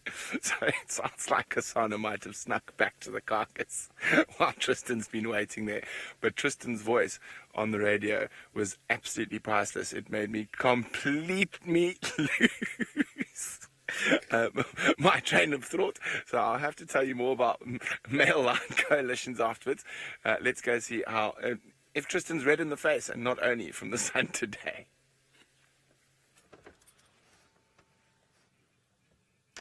I am red in the face from the sun, Brent, but I didn't catch anything of what you were saying because I wasn't actually listening to Rebecca because I was too busy having a look at our spotted friend Hosanna. So he's been lying at the carcass obviously for a little bit of time, and we just haven't noticed him. He's kind of was behind it, and when Charles from Insinga on Buffelshoek came in, he said, did I know about the leopard that was lying here? And I said, no, I didn't know about the leopard. And so Hosanna has been sitting, and we were saying that Franklins were alarm calling and the hyenas were looking in this direction, so he's obviously just found himself a little place to sit. And I wonder if he's been watching us when we installed his camera the whole day today.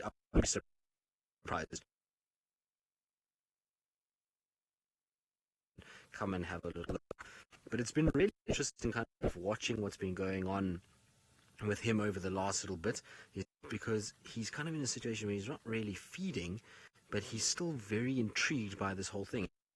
That Hosanna, probably this is the first time he's ever seen a dead elephant. You would never have seen a dead elephant before, and he's never probably tasted elephant, and so he's curious because of all the vultures, and he knows vultures and hyenas generally mean meat, and he can smell meat, but I think he's a bit overwhelmed maybe by the size of it, and that's why he's a bit kind of cautious of going in, because I don't think anyone's actually seen him feeding on this particular carcass just yet, and so maybe he's trying to kind of work it out and bide his time. But isn't it amazing now that we have access to this, so somebody can watch this 24 hours a day at some point when we go live with that camera, and we can see if maybe Hosanna's sneaking meals when everybody else is kind of sleeping.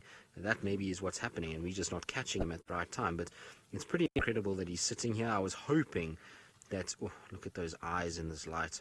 He really does have incredible eyes. He's got eyes very similar to Lamula. It's got these kind of orange colors to them, and there he's going to just flop his head down. Shame boy, are you tired? Seems like he's a bit tired, and that he's had a tough day. Like I say, I wonder if he was watching. I mean, we walked all over the place here, so we didn't see him at all, and maybe he was just kind of watching us from afar. So Deborah, he is magnificent. He's truly growing into a spectacular leopard. Big, strong.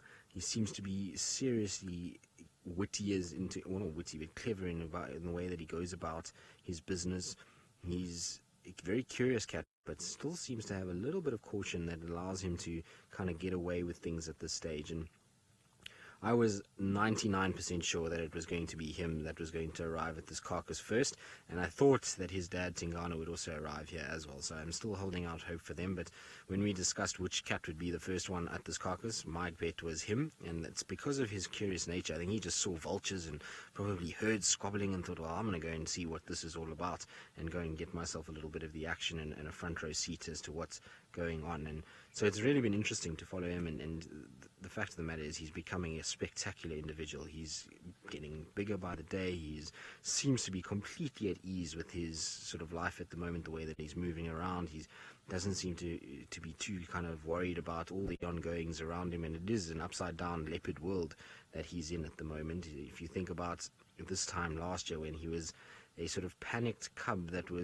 had been left by his mom and was trying to find her and was struggling and trying to get just even the smallest of food items in the forms of terrapins and monitor lizards, to where he is now, where he's hunting big adult male impalas and at elephant carcasses and all kinds of other things. It's pretty insane to think. So it's amazing that he's a part of this and that he's kind of grown the way he has. And I really, really hope that whatever happens is that he ends up in somewhere where we can follow him. Hopefully still on our area where we can physically see him every day, but if not that, then just somewhere where we get regular updates on him, because whoever gets this leopard, if he doesn't stay here, is going to inherit a serious character and is going to absolutely, I'm sure, fall in love with him very quickly because of his nature and the way that he goes about things. So we are extremely lucky that we've had 2 years with this cat and have seen so many amazing things through him. And it seems to just continue. We seem to be learning a different side of leopards from him. He's got a bit of a different demeanor to a lot of our other males. And the curiosity and the sort of interest that he shows in so many different things makes him an incredible animal to follow and to kind of just document and watch and learn from. It's kind of changes a lot of what we believe in leopards, and his relationship with the others around him is really very interesting. I think that's probably the biggest thing with Hosana, is that he somehow manages to get away with just walking up to random leopards. I mean, we know we've seen him with so many different individuals, and he gets away with it. It's not like any of them have swatted him on the nose or gone very aggressive towards him. He seems to just somehow kind of charm them in some way, like he charms everybody else and all of us, I suppose. So he's got a very, very good demeanor about him and an interesting.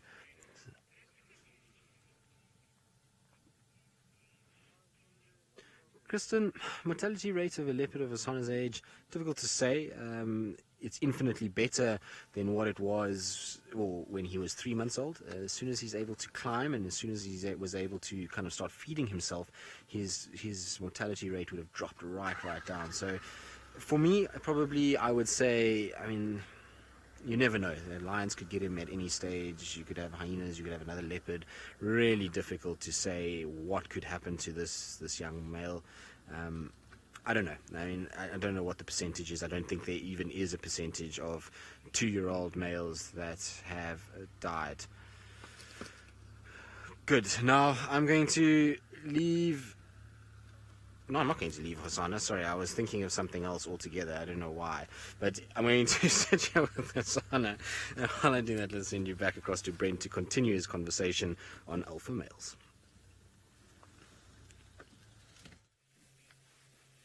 Well, Tristan, you better not take your eyes off Hosana again. I wonder if he's been watching us the whole time when we were climbing in the tree. I actually had even leopard hair on my shirt when I was in that tree, so there had been probably Hosana in that tree at some stage. Now, I got completely derailed by the sound of Tristan's shocked voice over the radio when I was talking about the dominance in male lion coalitions. So, unlike the females that are sort of they all get on there, there's no one that's more dominant than the other. Male lions are more dominant over each other, but the dominant male changes depending on which lion's got an injury, which lion's the most well-fed, which lion's the most aggressive at the time. So there is a hierarchy amongst male lions, but it is a constantly changing hierarchy, which makes male lion dynamics very, very fascinating to follow.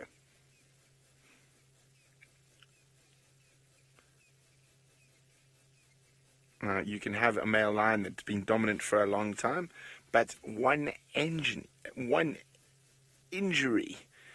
can take that male from being on the top to being the bottom of the coalition.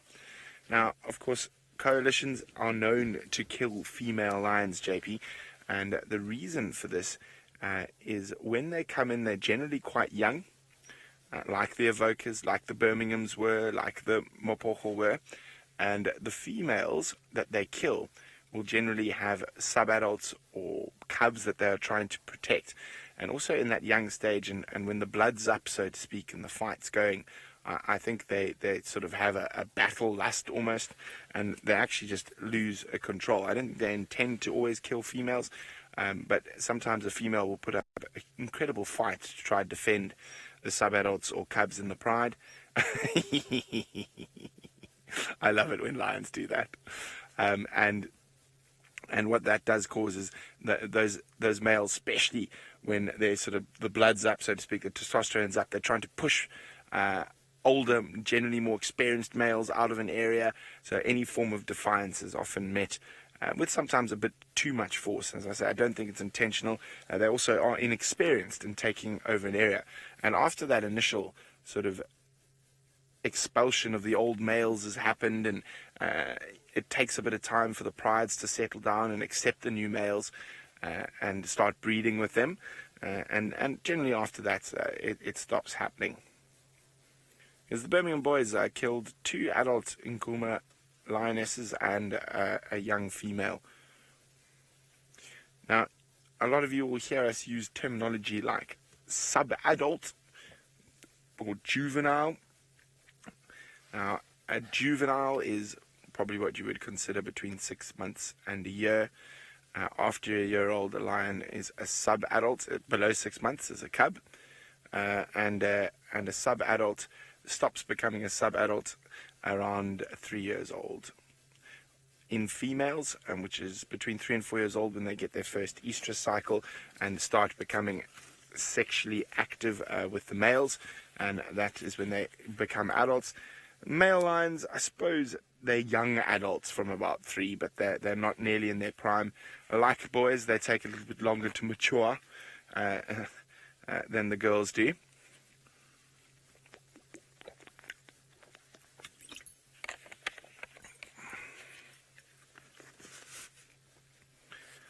And the temperature is cooling off nicely, so we are hoping that these lions are going to get up and on the move in the not too distant future. But for the moment, they're looking like very comfy cats lying in the cool late afternoon shade. Now, let's go back to Tristan, who has not taken his eyes off Hosana.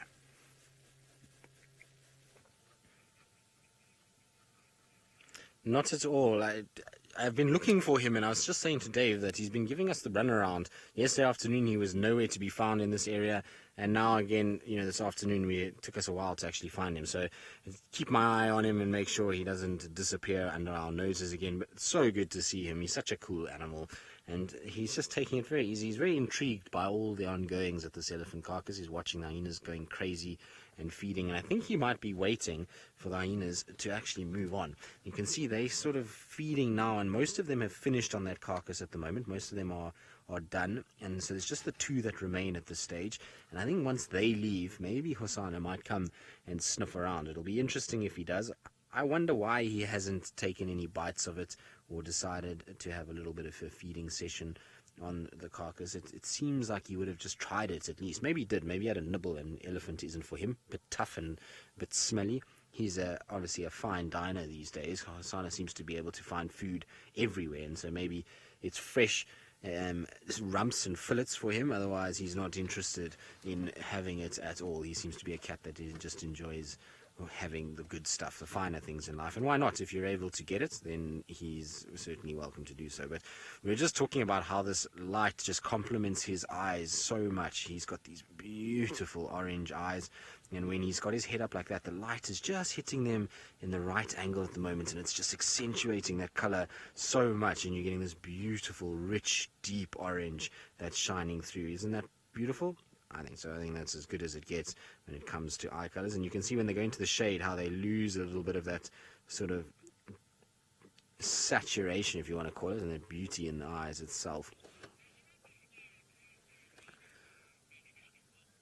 X-Back, no, I'm not scared of all of these hyenas, like I say, and they're not very scared of me either, because I've been sitting here, like I said, and we were working on this earlier, and these hyenas were not in any way fazed by us being around. They just decided they're happy to have the elephant carcass. They're happy with us being here. Elephant carcass is theirs, and as long as we don't go towards the meat, they're not too stressed about it, and they're not going to come after you as a person. They are not animals that have been taught to hunt us in any way, and so actually it's not really an animal that I fear at all. In fact, of all the animals out here, I actually really enjoy hyenas, and they don't strike fear into me in a way that I think they do a lot of other people. Maybe it's just because I've spent a lot of time with them, and there's so many interesting little bits with them, and they're not as aggressive as everybody always makes them out to be. They're not these marauding killing machines that wants to just rip everybody apart. They're sophisticated, clever individuals, and they are very, very calculated in the way that they go about their business. And so, I enjoy how they do things, and I don't really feel unsafe around them. And they're not going to just come to this vehicle and pull me out of the car and feed off me. And it's just not how hyenas work. They're actually far more scared of us than we are of them. And normally when they see a person, they'll try to run away. It's when people try and feed them and mess around with them, that's when you can get an issue.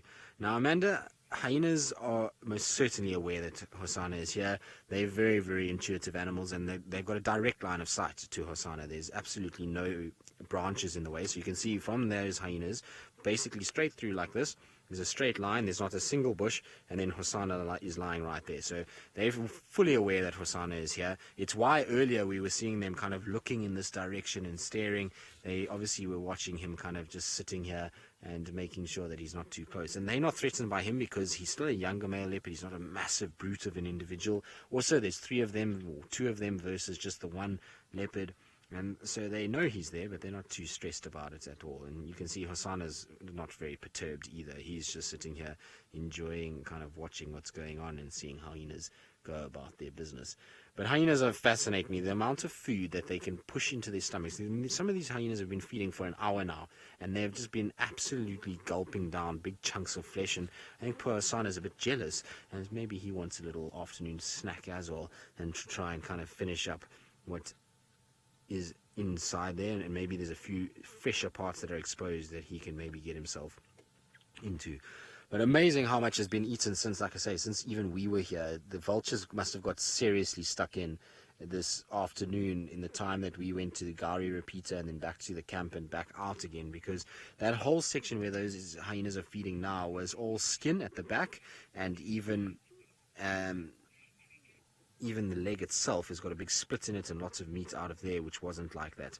Now, I believe a lot of you have just joined us and are asking about the camera. So we installed a camera here at the carcass, Brent, myself, and Conrad.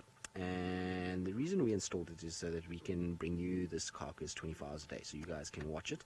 It's not live just yet. It still needs a little bit of stuff done to it, and so we installed all the hardware and tried to get it up and kind of at least so that they can then do all the software side and all the sort of behind the scenes things to get it up and running. But essentially what's going to happen is there'll be a live camera that you'll be able to watch what happens at this carcass even when we're not on drive. So that's the idea behind it and why we set it up. The camera is positioned just next to me. I will try and show you exactly where it is, and basically what we tried to do is to try and put a camera in that was not going to disturb the sighting in any way. It's not going to be in the way. It's also not going to be very visible for everybody else that has come to spend a bit of time at the sighting, because ultimately they don't want to see cables and batteries and all kinds of other things. And so what we've done is we've set it up so that it's pretty well hidden, and basically that's the situation. And so there is going to be a camera at some point. Now you can see Hosanna slowly but surely stalking in. Hyenas are losing their nerve a little bit and are running away. Look, Hosanna's kind of watching them as the hyenas go. So the hyenas have run quite far already. But even though they're probably strong enough to chase Hosanna, he's just kind of watching them. And now we've got a bit of a Mexican standoff. Vulture, hyena versus leopard at this stage. And there is our leopard standing watching, and look at him, he's starting to get his little dewlap, getting big bulky shoulders, looking very, very handsome indeed. What have you spotted now, Hosanna? Hosanna looks like he's also spotted something. Look at the way he's perked up his whole head and is looking into the distance there. I don't know if it's maybe because some hyenas are running in that direction. I'm not sure. Interesting, there might be something else that's on its way, because he's definitely very, very interested in something that's walking somewhere in there. Now, I know the last hyena sort of view of the hyenas I had was running in that direction, so maybe that's what he's seen, is just their backs bouncing through the bush. Yes, it is a hyena. I can see it now. It's just come out from behind. It's a very dark hyena. It's just straight through there where that car has just gone there. You can just see its ears moving every now and then behind that bush. Come on, hyena, come out now. You're not supposed to have stopped there. You're supposed to have come there. You can see it just on the left there, behind that tree. Yeah, right in there. So there it is. You can just see its ears. And that's the one that I was saying that's being picked on heavily by the others. It's got a bit of an ear missing, bite marks all over the place. And so it's really had a tough time over the last few days. I think being here means food, but also you're going to have to get a little bit kind of, beaten up by some of the other clan members that are around. What surprises me is that we haven't had any other clans arrive here. I was hoping somewhat that we would see a little bit of a clan kind of dispute, and normally with big carcasses like that you start to see the hyenas coming in, and not from a point of view that I want them to fight, but just the audio when two clans meet is just the most insane thing. The noise that you get from hyenas when they meet each other, the whoops and the cackles and the sort of low howls that they do, is just the most incredible thing to be a part of. Now, Hosanna, what's going on, boy? There's nobody at the carcass. You can go there if you want to. No, not interested. Funny enough, he actually has climbed the tree where this elephant carcass is, because when Brent went up, Brent was the first one to go up the tree, of course, and it's a funny thing because Brent went up first, like I say, and as he got up there, he looked down on his shirt and he just had Hosanna fur all over his t-shirt as he went up into that tree. And so he has been up there, and I know a lot of you were saying he should climb the tree for the camera, and hopefully he will. Now, for those of you that were also inquiring about the camera as to where it is in relation to this carcass, basically it runs from the tree at the top there, and then the cable runs, it's up there somewhere, is the actual little radio receiver. It's quite well hidden. There it is. So there's the little radio receiver that talks to the Gari mast that's going to be able to push the signal out of the camera. The cable then runs from there through the tops of this Maruda tree and then along and down into this tree over here. And the camera is sitting just over there and has got a full view of pretty much the carcass and the innards and everything like that, and it will be able to show as much as we can. It's not a huge field of view, and it's not actually able to be moved around, but we positioned it that we have the best possible view of the elephant that we can try and get. Obviously we didn't want to mess around here too much and disturb too much, so we just try to get it so that it kind of views the elephant and anywhere where there could be potential feeding action. And so that's where it is, and hopefully it's going to provide some serious entertainment for everybody, and that you guys will be interested enough to watch in the wee hours of the night when we've all got our eyes closed and see what comes in here. I would be shocked if we didn't get something interesting. I think we're going to get something very interesting from this camera. I think we might even see something like little slender mongoose scavenging off this, or something like that, something random that we don't think often happens.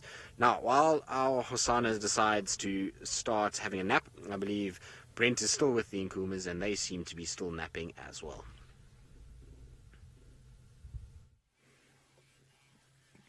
I just still can't believe how well that wound has healed.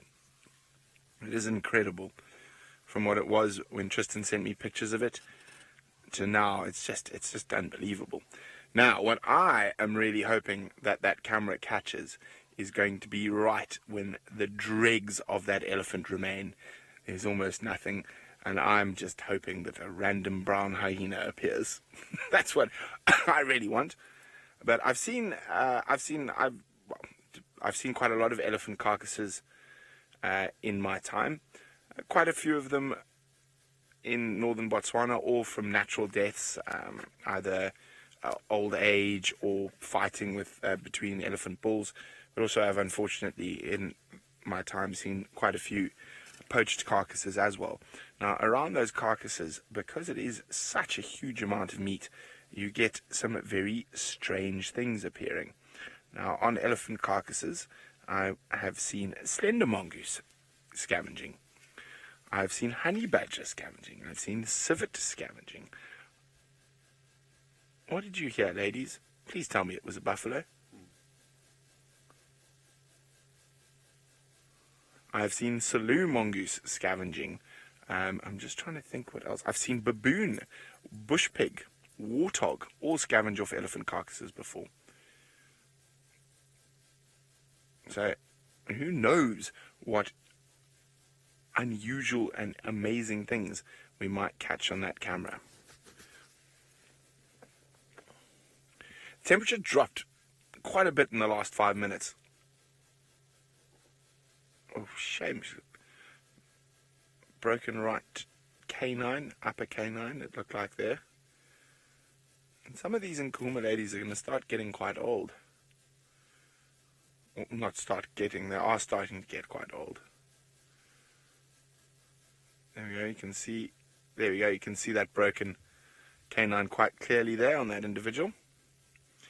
And you see she has had a bit of a box. There's a bit of swelling on her nose and a bit of a scuff there. Whether that is from tangling with the evokers or just tangling around a carcass. It's impossible to say. Quickly across to Tristan. Come in, check.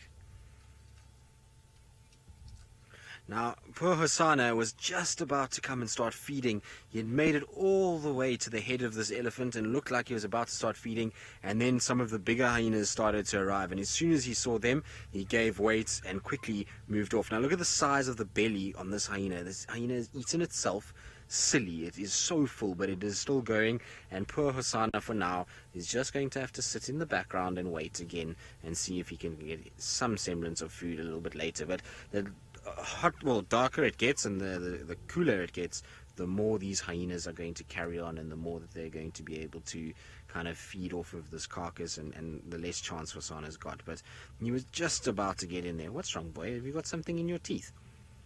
It almost looks like he was kind of just curling his lips back. Shame.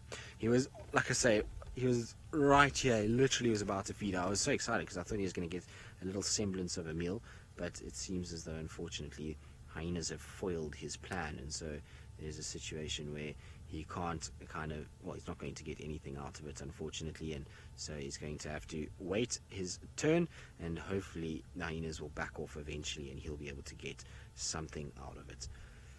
Amazing his camouflage from here, though. You just see his ears kind of sticking up, and it's not like he's very visible at all. It's a situation where he kind of is hidden in that grass, and when it's zoomed in like that, you see him really easily, but actually he's quite well hidden, and if he drops his head a little bit and lies down, you really won't be able to see too much. And you can see he's watching all the vultures that are flying in over his head. There's a whole bunch of vultures that are around, and there you go, there's some vultures that are flying. Excuse the aerial, Dave was just showing you quickly some of the vultures that flew over, and that's why he kind of keeps moving his head, is because his the vultures come over and he kind of just watches them. I mean, vultures are big animals and they make a lot of noise when they fly, and so that's why he kind of has that sort of movement every now and then. There we go, he's up again and seems to be looking to the south. It's probably because we've got another vehicle that's joining us, so Aubrey's coming in, and that could be why he's just kind of watching. Also, hyena numbers are going to start getting more and more. So, book lover, this may be strange, but yes, I have seen people taking meat from an elephant carcass. There was an elephant that once got out of the Sabi Sands and it died. Funnily enough, it unfortunately got tangled in the fence system on the western fringe, and there was a whole thing, and I can't even remember how it eventually died, but it did die, and it died right on the edge of the boundary. So half of it was inside the park and the other half was on the outside of the park, and a whole bunch of the communities in this area came in and they chopped that elephant up in all of about 10 minutes. That elephant had been distributed out and pretty much nothing left but bones. So people do take them. I'm sure Brent has got many stories of elephants being chopped up and people stealing, well, not stealing, but taking bits off a carcass, and so it wouldn't surprise me at all if Brent had seen it, and it does happen. Here in the Sabi Sands, though, very seldom. There's no one here that needs to come and get meat off of this carcass, and the animals are protected here, and so this is nutrients for the bush. It's a massive amount of nutrients that needs to be given back, and so there's so many things that will feed off this, make use of it, and that means that you're going to have a situation where we're going to try and not have people kind of coming in and taking food off the carcass itself. Now, I think Pretty has just arrived. It looks like her. She's the cleanest of them all, and she's just kind of gone behind. There you go. You just see her ears poking up. So I think she's just arrived. There she is. She looks like her, with very, very clean, no sort of cuts on her ears, and that light color. Oh, rib action. Look at that. So that's the first bone that's been removed from the carcass itself. So we haven't seen any bones actually being carried off. That's the first one, and Pretty's now got herself an elephant-sized rib, and she's not interested in that for now. It's now time to kind of get into where all the good meaty spots are, and she's going to probably start feeding. I think it's Pretty. I'm not 100% sure. Now, for those of you who don't know our hyenas, they've all got a couple names, and there's kind of a hierarchy system to this clan, and this particular individual is one of the higher ranking females in the clan itself. In fact, she kind of seems to be one of the top females, and if Madam's not around anymore, because I haven't seen Madam in a long time, which is the clan matriarch, then she might actually be the matriarch at this stage. When she ran in, everybody else just separated, and so it would be pretty much kind of I would think that maybe she's kind of on top of it. Now, Hosana's slinking off in the background. You can see the vehicle in the background there. That's where he is. He's just kind of sitting and watching what's going on and just taking it easy. And the hyenas have now really started to kind of come in. And I think more and more hyenas are going to arrive as the sun starts to set. So we're going to see an increase in numbers. And poor Hosana is really not going to get anything. But the size of this one's belly is ridiculous. Oopsie, there it goes, disappearing. Are you going to sleep inside there? It literally has walked in and lay down inside there. So it's found itself a little elephant carcass bed, which doesn't sound very nice at all and probably not going to make it smell very good. But if you're a hyena, I suppose this is just absolute heaven. You see it's actually gone on its side and is almost rolling around. I actually want to go back a little bit, Dave, so we can try and see what's going on inside there. Hopefully this hyena doesn't get a fright and move. So let's see. I'm just going to roll back. Hopefully this hyena will stay where it is. But there we go. Inside all of the mess, you can see it's just rotten elephant carcass pretty much all around it, and it's just sitting absolutely loving it, having a bit of a pant. It really is lying down. It's actually not standing there. It's kind of curled itself up like it would be lying on a bed, which is a bit ridiculous in many ways, and the rest of them are feeding behind it. There we go. Look, you see, it's actually kind of getting itself deeper in there and rolling. Now, what are you doing, hyena? You are covering yourself in the smell of an elephant carcass. Mom wouldn't be impressed if it was a young one. Mom would be, what have you been doing? It's almost the equivalent of us going and rolling around in mud as kids when when you've still got your clothes on. You can imagine how much that must stink. That poor hyena, when it walks past any unsuspecting vehicle with some tourists in it, they're not going to know what's going to hit them, because the smell of that hyena when it walks past is going to be delightful. So it's amazing. I've had it many times where people are like, oh, hyena, amazing, or even male lions, because they also do it, and they say, oh, male lions, and then they come walking past and this putrid smell of rotten meat just comes following them. It really is quite funny to see people's faces as they do, because it goes from this kind of amazement and this happy demeanor to all of a sudden people just think to themselves, no, this is too much, I can't deal with this, and kind of then block their noses and kind of turn their nose up. It's quite funny. Katrina is salivating because he's excited. He's been chewing a lot of thick, dense skin, and or she, should I say? Actually, it's not a he. Anyway, he's been chewing a lot of thick, dense skin, and that means that there's a lot of saliva coming out. It's not because it's got any sort of disease or anything like that we need to worry about. It's just that it's kind of salivating at the thought of so much food, and also from chewing skin, they tend to produce saliva, and you see it kind of running out. It's very common in hyenas on big carcasses like this. You see a lot of saliva coming out of their mouths while they chew on these things. It's an interesting thing. I suppose they get kind of so hungry and so sort of hyped up by the fact that there's this bounty of meat that they then end up kind of foaming, or not foaming at the mouth, but salivating at the mouth. Very cool to see, though. Isn't this amazing?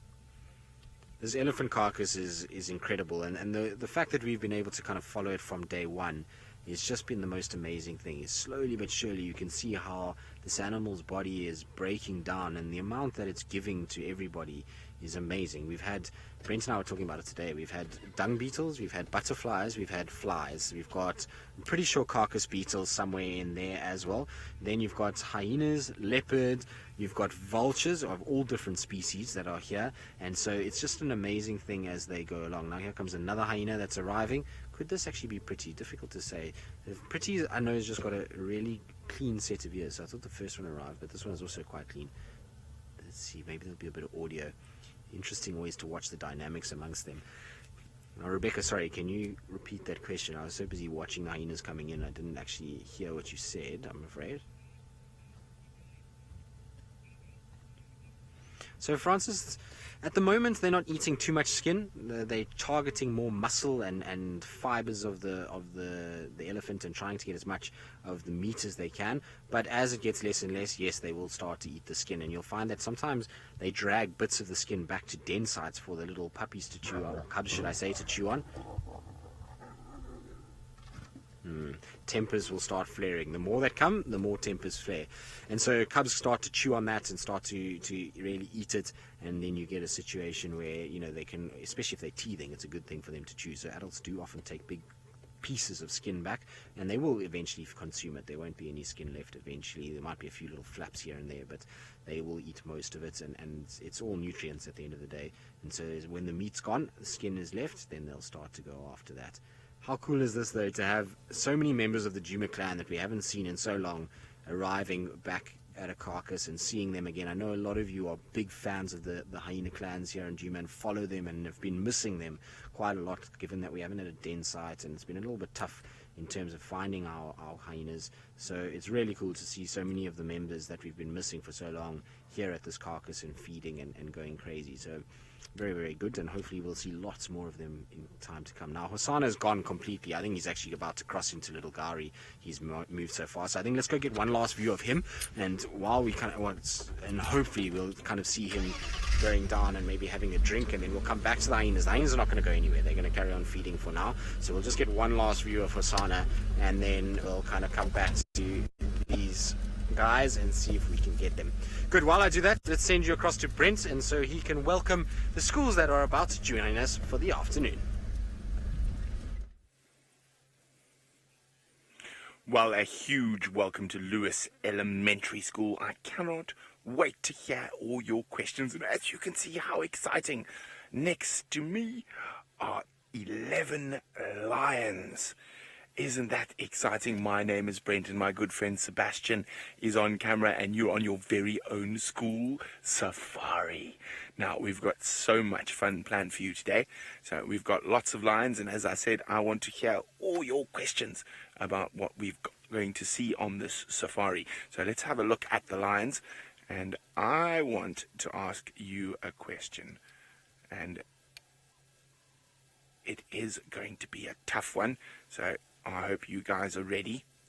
I want you to tell me, are there any lions in America? In the wild, not in zoos, but are there any lions in America that are not in zoos, that are wild lions? I said it was going to be a tough one. But at the moment, these lions are sleeping.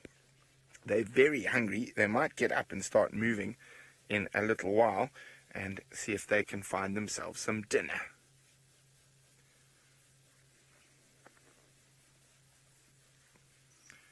There we go. Tired kitties.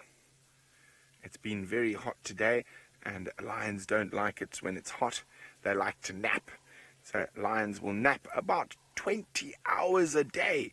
And just remember, there are only 24 hours in the whole day, so lions will nap for 20 hours a day. Aren't they lazy cats?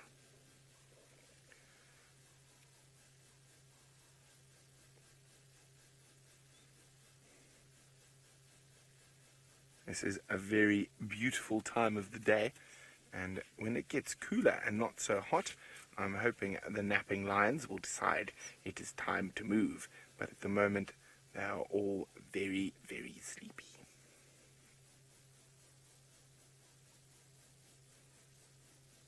Now, of course, we don't only get lions here, we get all sorts of other animals.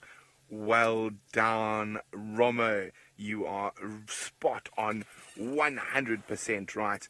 You don't get any lions in America. You're very clever. You get mountain lions, and mountain lions aren't actually lions. They're more closely related to cheetah. So well done, Romo. You are spot on. You get mountain lions or cougars, but they're not really lions. So very well done to you. You only get lions in 2 continents in the world. You get lions in Africa, and there's a small population of lions in India. So well done to you. You know your animals very well. So let's have a look at our sleepy African lions.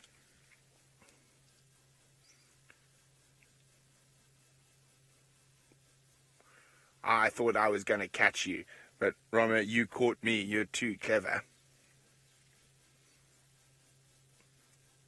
Now, lions live in family groups called prides that are made up of mommies and aunties and all their babies. And I'm going to tell you about the daddies just now, but first I'm going to send you across to my good friend Tristan, who might have another amazing animal to show you.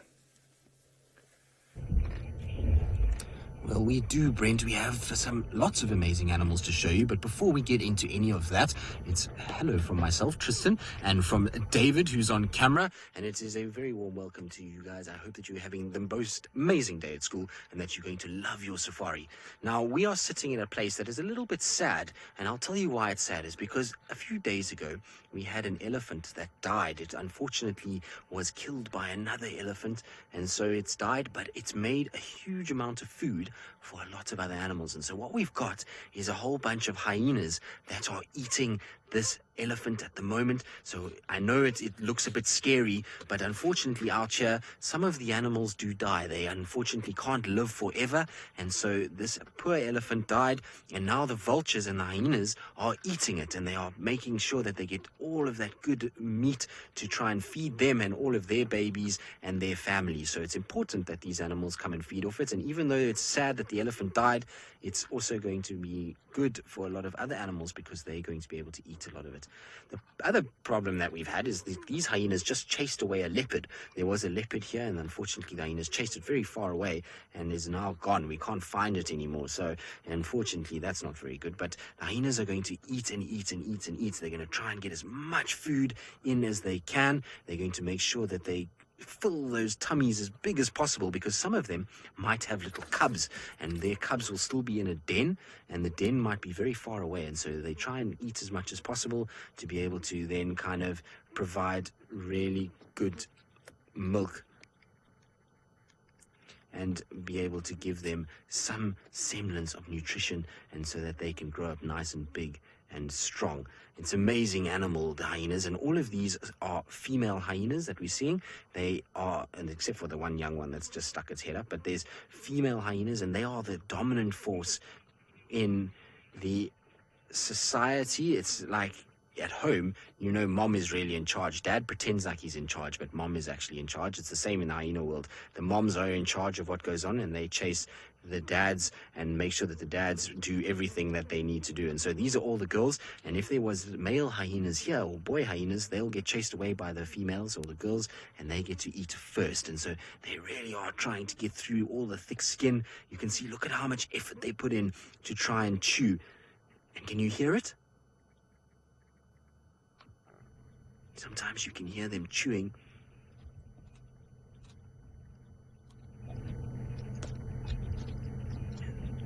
What they're trying to do is they're trying to use their big, powerful jaws to break off pieces of meat and bone that they can then eat.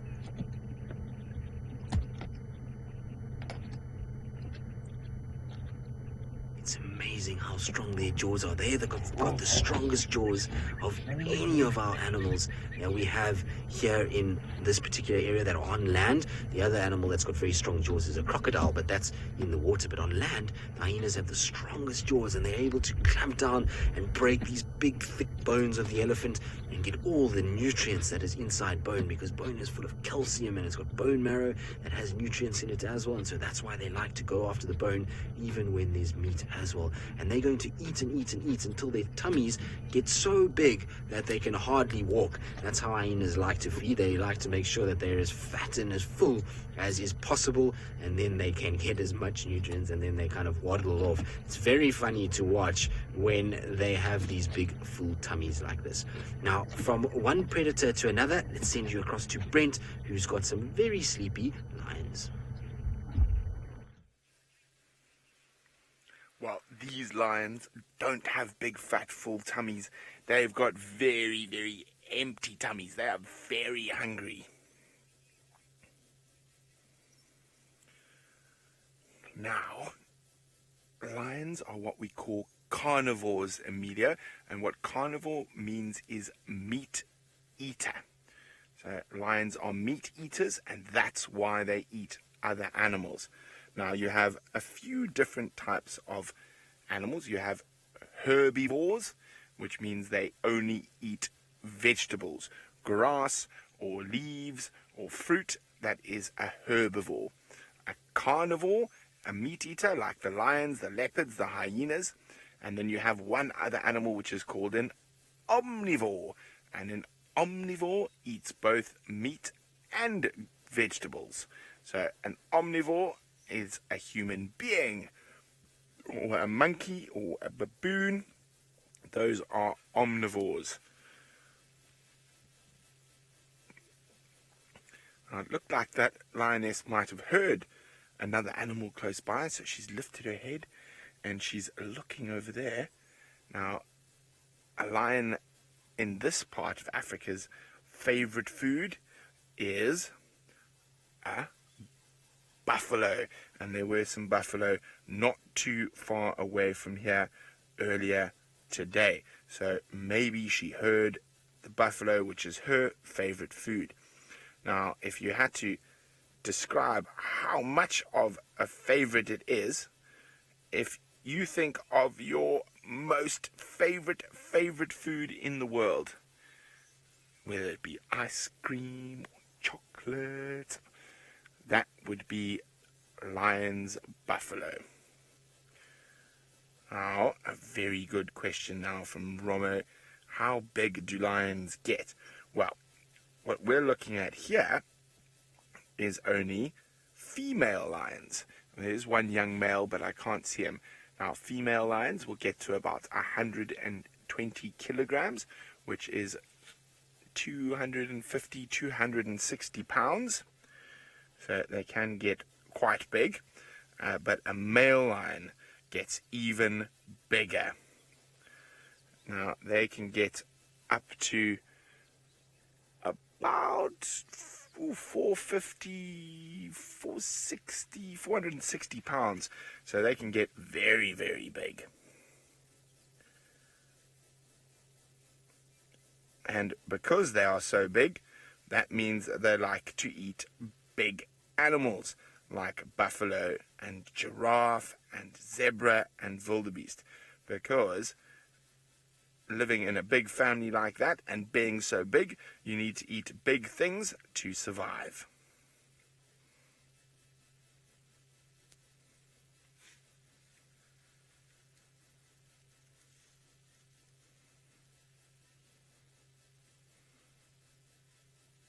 Now, as I say, they keep looking like they're about to wake up, then they go back to sleep, silly lions. Well, not silly lions. They're obviously waiting for something close by. Now, while our lions are very sleepy, Tristan's got the lion's worst enemy, who's very awake. We do, Brent, and our the lion's worst enemy is still very active and all gorging themselves on food. Now, Lewis Elementary, we haven't heard from you, and we'd love to hear from you. So remember, you must ask lots of questions. You just send them to your teacher, and your teacher will send them through to us. And like I say, we'd love to hear all about what you guys are learning about, or if you have any questions about hyenas or dead elephants or anything like that, it would be good to hear from you. But there is another hyena that is approaching. You can see this hyena is a little bit more circumspect, or a little bit more nervous about coming in. It is probably checking out who is here. And like I was saying earlier, there's a very, very, very defined structure. So what that means is basically that there is a top hyena and then middle hyenas kind of come down, and then there's a very low ranking hyena. So she's right on the bottom, and so the low ranking hyenas have to wait for the high ranking individuals, so the top members, the matriarchs, to finish before they can come in and feed. And so that's why they'll just kind of sit on the edges. But it's amazing how one by one hyenas arrive. And I think that's why our leopard left, is because it saw, hang on, there's going to be so many hyenas here tonight that it's better for me to leave. Maybe I'll come back tomorrow and see what's going on in the morning. So interesting kind of behavior, and it's amazing to kind of see how it all goes. And I'm sure the other hyenas will start arriving, and maybe we'll even end up with more than what we've got now. I know that in this clan we could end up with easily 10, 11 hyenas here. So hopefully that will be the case, and we'll get lots of interesting behavior. So, Sinak, there was a jackal here 2 days ago when Brent first got here in the morning. Yesterday. Was it yesterday already? Maybe yesterday. It was yesterday there was a jackal, actually, and I saw a jackal yesterday afternoon. And so there is a jackal that's hanging around here, a blackback jackal that will come in as well. And so they are around. But when there's this many hyenas, it's really difficult for any of the solitary sort of predators or scavengers to get a look in. The only thing that would be able to challenge this many hyenas, particularly these big adult females like this, would be the likes of the Nkuhuma pride or the Birmingham males. Now, this is really interesting. Look at how that hyena has already noticed there's something different about this area. You see it smelling where the camera is set up, and it's just having a little sniff. And so Brent and I made sure that we put some very heavy logs there, because we know what hyenas are about, and we know how when they get full tummies, they get curious and they get naughty. And that means that they go and bite everything. And so we've had to put lots of heavy branches because we know what they are like. So we're watching that hyena very carefully to see what it's doing.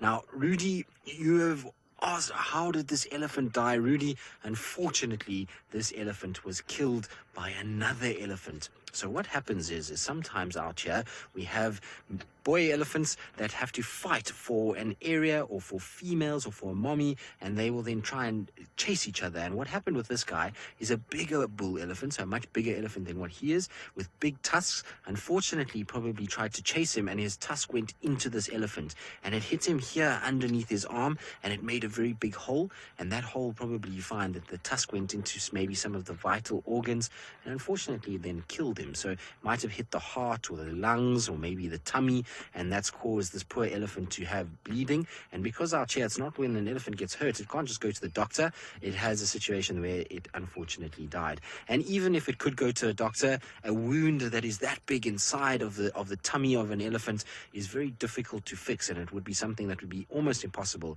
for any vet to be able to fix on the elephant. And so that's how it died. But like I say, even though it's very sad that the elephant is dead, it is an amazing opportunity for a lot of other animals to benefit from it. So even though it's sad, there is some good things about it. These animals like the hyenas and the flies that are here that lay their eggs, and the maggots feed off this, as well as things like jackals and leopard and all kinds of... Look, the hyenas are chasing the other one. So I was saying that they'll chase the other ones away sometimes when it's not a high-ranking member, and so they chase it off and they say, right, you're not welcome here. This is our elephant for now, until they've had enough food. Once they've had enough, then they will let these lower-ranking individuals come back to the carcass. But it's amazing to watch how they go about it. You can see that one hyena is almost starting to get a little bit of a blind eye now, and is going to have difficulty seeing out of it. And it's pretty typical in hyenas. You see older hyenas having eyes like this, where one eye starts to kind of look a bit milky and doesn't work as well. Now, don't go biting there. You've been very well behaved so far. Hyenas are busy staring, so you can see there's a little camera that is going to be on this elephant all the time, so you can all watch it any time of the day. And this hyena is just checking it out, just seeing what's inside there. We've noticed something a little bit different, and so that will be able to show you what happens here all night long, which is very, very cool. Hello, girl.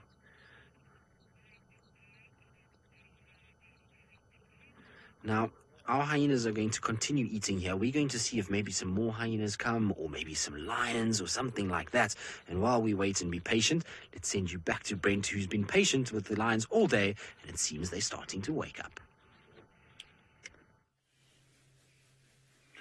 And it looks like our patience is starting to pay off. Now, with lions, what they do before they get moving, they start licking and maybe start licking each other, and they start being very friendly, but they normally start licking themselves first. So we've got to hope that this one stops licking only itself and starts licking some of its friends as well, because then they might get moving properly, and we might see them moving off on the hunt even.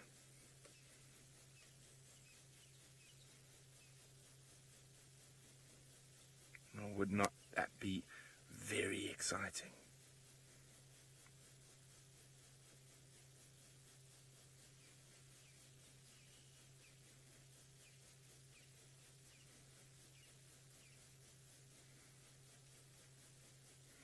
I don't know. I'm very excited. I don't know about you guys.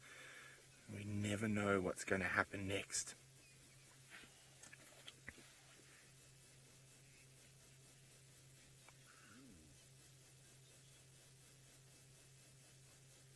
Now, I just need to talk on the Game Drive radio quickly.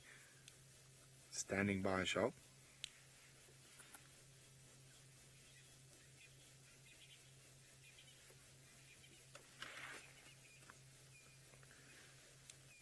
Last information I heard, it was close to Yuri's Kaya, so between Inga's and Yuri's Kaya. Apparently there's also a large herd of buffalo that's just arrived at the dam.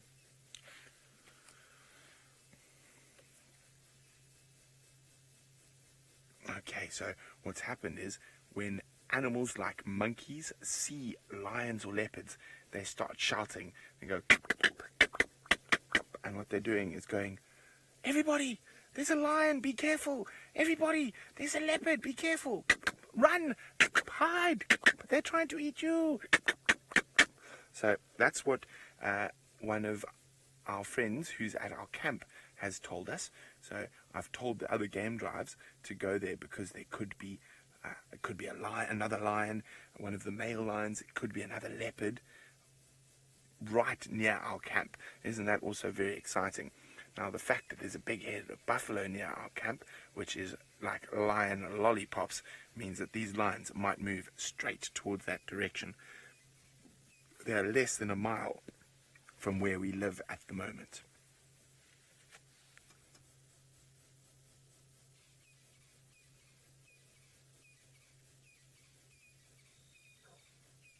There we go. Now, remember I was telling you about other animals shouting? That means there's a kudu, which is a type of antelope, going "Poo! Poo!" And he's saying lion or leopard as well. And you can see how the lions went to sleep. That was just Sebastian, though. Bless you, Sebastian. But now the lions went from asleep to awake. Charles. As kudu alarm calling and on the western edge of quarantine where that little 2-track goes. They've just started alarming now.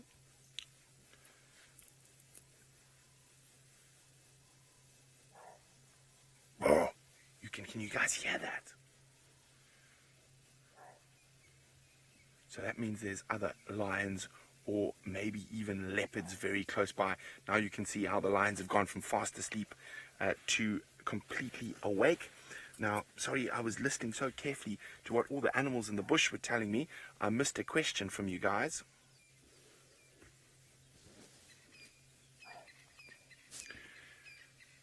Now, I'm not sure which lion Keely was looking at, but one of them has a red spot by its eye, and Keely would like to know, how did it get hurt?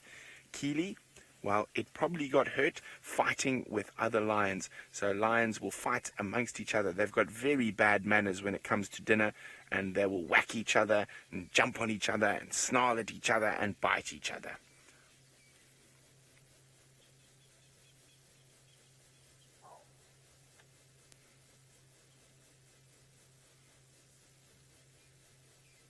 Now we'll see there's another lion who's got a sore on her back leg, and I'm not sure. I think that was from a buffalo, or we're not sure. That's what we assumed. We think it was from hunting buffalo.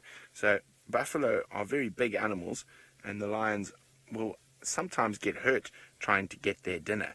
And it's not as easy as it is for us when we pop down to the grocery store to get dinner. Well, where we live, we don't go to the grocery store. The grocery store comes to us. So it gets sent out to us because we live so far from town.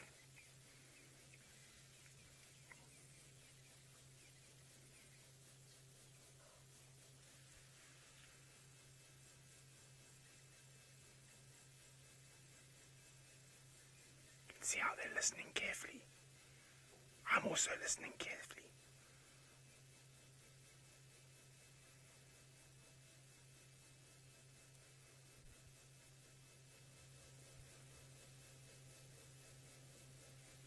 The lions are also listening carefully, because if the leopard catches something, the lions, being bigger than the leopard, will go steal it from it if it is a leopard. So everyone's listening carefully now. I hope you guys are listening carefully as well.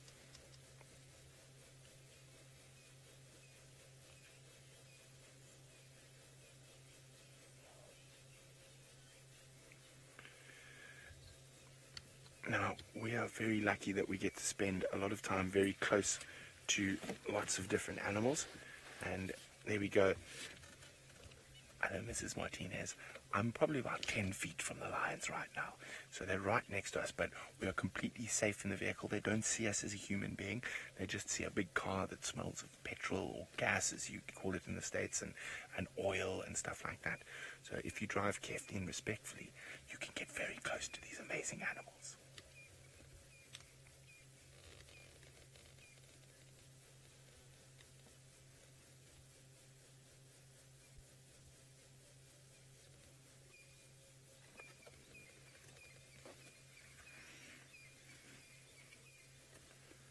The lions are all listening.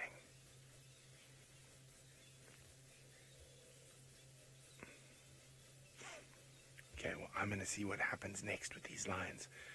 They might go looking for dinner, but Tristan's hyenas have already got theirs, even though it's a bit smelly. Now, those lions moving about hopefully might head in this direction. Wouldn't it be exciting if the lions headed here and tried to chase these hyenas off? You can see the hyenas are still busy feeding, and they'll keep feeding until those bellies are so stretched that they're not going to be able to put another single piece of meat inside there. So they'll keep feeding and feeding and feeding, and then what they're going to do is they're going to move off and they're going to lie down very close by. And then when they have digested and they've used a bit of that meat, then they'll come back in and they're going to feed again. So it's going to be a process where they're going to go back and forth and back and forth, and then when the morning comes and the sun comes up, then you'll find they'll go all the way back to wherever their babies are and their cubs, to try and then start to suckle them and to make sure that those little cubs get some nutrients as well. So it's a very cool thing for hyenas when they've got a big kill like this, because they can come back and forth. And look, can you hear her crunching?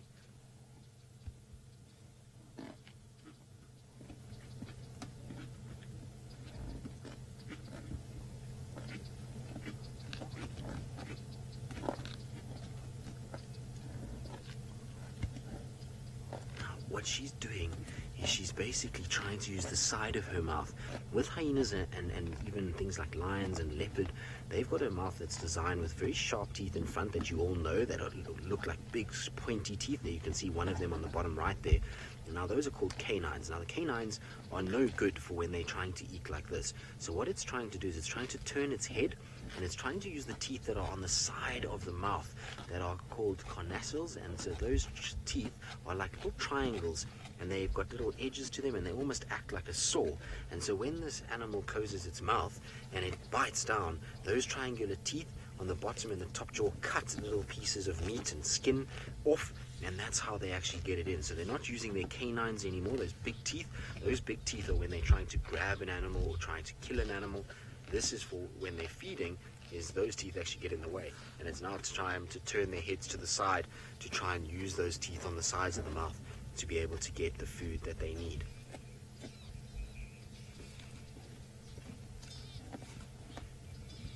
So Nora, the reason the hyenas have spots on them is for camouflage more than anything else. So spots help a hyena to blend into its environment. When we say camouflage, what we're saying is it's able to hide away and is able to kind of blend in to make it difficult for others to see. Remember, hyenas are also a predator, even though they scavenge, and scavenge means that they come and they eat already dead animals. But even though they are that mostly, they can also hunt. And so if they were brightly colored and they were, let's say, a bright pink color, they wouldn't be able to get close to the animals. The animals would see them before they get close, and they wouldn't be able to hunt as well. So they have these spotted patterns that just help break the kind of color of them, and they blend in much better with those spots. The interesting thing with hyenas, though, is as they get older, their spots start to fade. So if you look at the youngest one in this group, you can see, look at how bright and black those little spots are in the one that is second from us. So there, that one there, look how bright those spots are. And then if you look at the one in the front, her spots are very faded. Look, you see they faded a little bit. So as time goes, their spots fade and they start to lose a little bit of coloration. Now, well, I was talking about the teeth on this hyena, and my friend Taylor, who's also out and about, well, she's not out and about, she's actually in a tent, is in a little place where we have skulls, and maybe she can show you the teeth of this particular animal. Maybe I can. Hello everybody, my name is Taylor and on camera with me today is Craig. Now, we were attacked by some nasty little gremlins that wouldn't let us stay out in the car. So we've come into the tent, which is really quite cool. Now, I've got lots and lots of different things to show you. Seeing as though Tristan was talking about the teeth of a hyena, and you've been watching them eat the elephant's skin, maybe even some bones. Do you think, I have a question for all the children watching today. Do you think a hyena would be able to bite through this tortoise shell? What do you think? Let us know. Yes or no? You can tell your teachers, and then we'll try and talk about it a little bit. But that's quite strong. We've even got another one over here. This is from a smaller species of tortoise. This is called a spixed hinge tortoise. And we've been seeing lots and lots of them at the moment. So why it's called a hinge tortoise?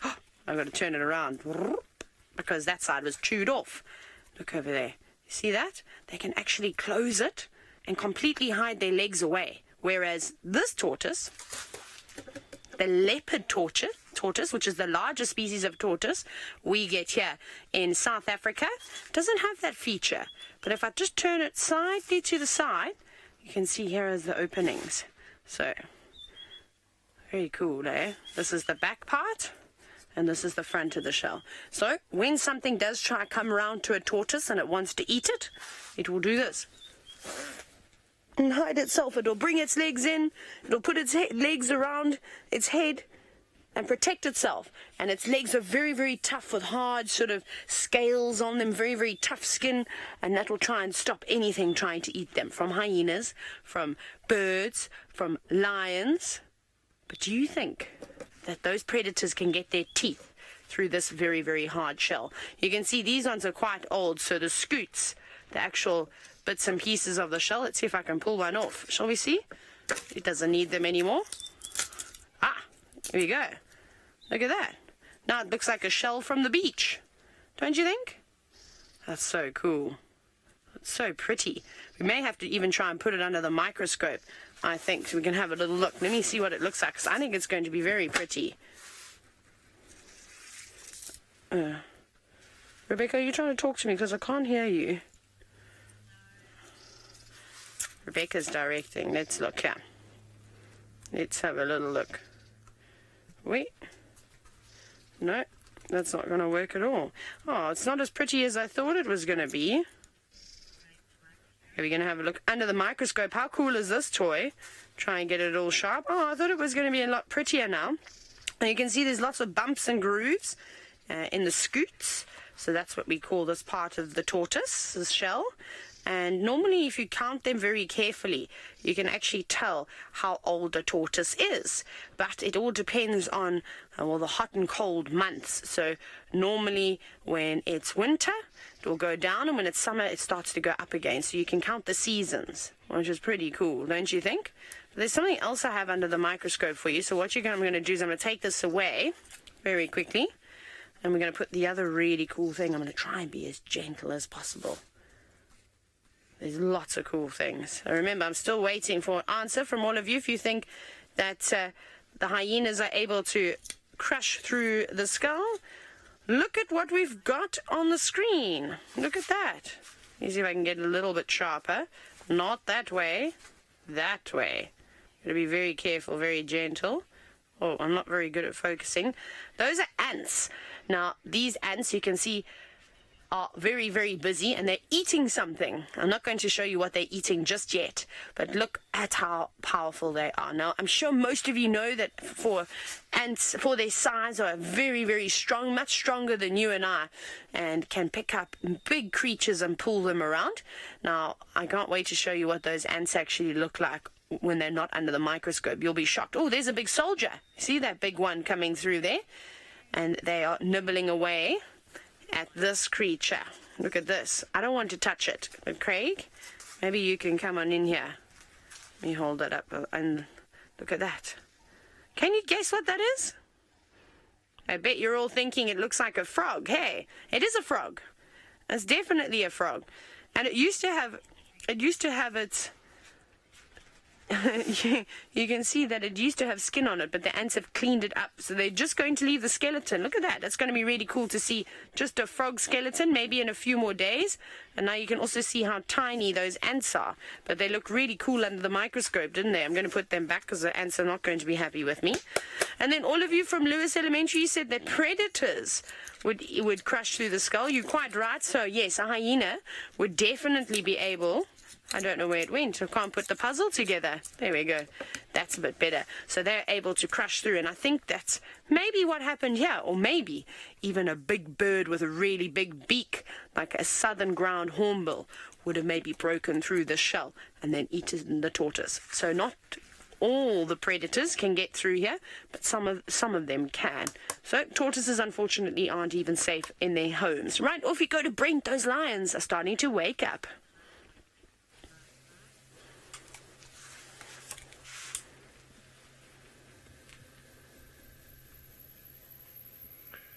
Now, isn't that She said fascinating? it's You will us. see we have changed from colour into black and white, and that's because we're using a special light called an infrared light that enables us to see the lions without putting spotlights on them, so we don't affect them when they go on their nightly hunt. Now, it is a very exciting time. As you can see, the lions are starting to get up and groom, and they're getting ready to head out on their nightly adventure.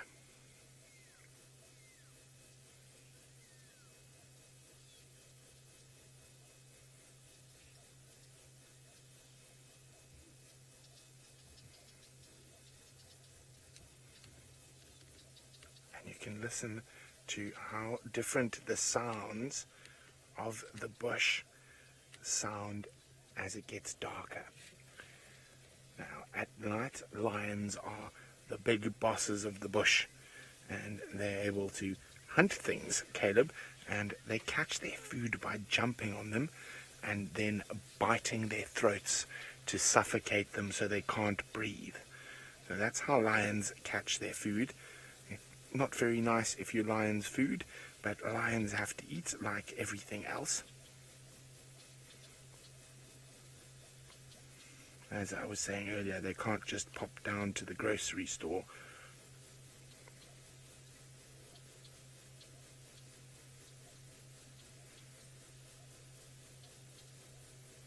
It's a very exciting time of the day when the lions are about to get moving.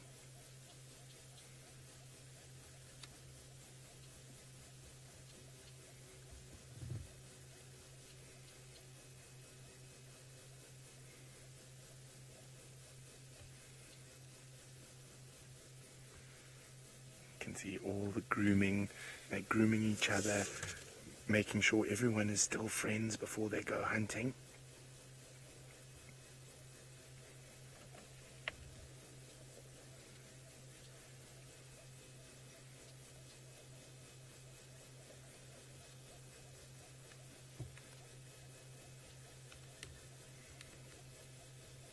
Now, normally they would, if they weren't so hungry, they might be a little bit playful and chase each other around a bit, but because they're very, very hungry, they don't want to use any excess energy. So if you haven't had any food, you know how tired you can get. So the lions are like that, and they've still got to go catch their food. So it's going to be a busy night for them.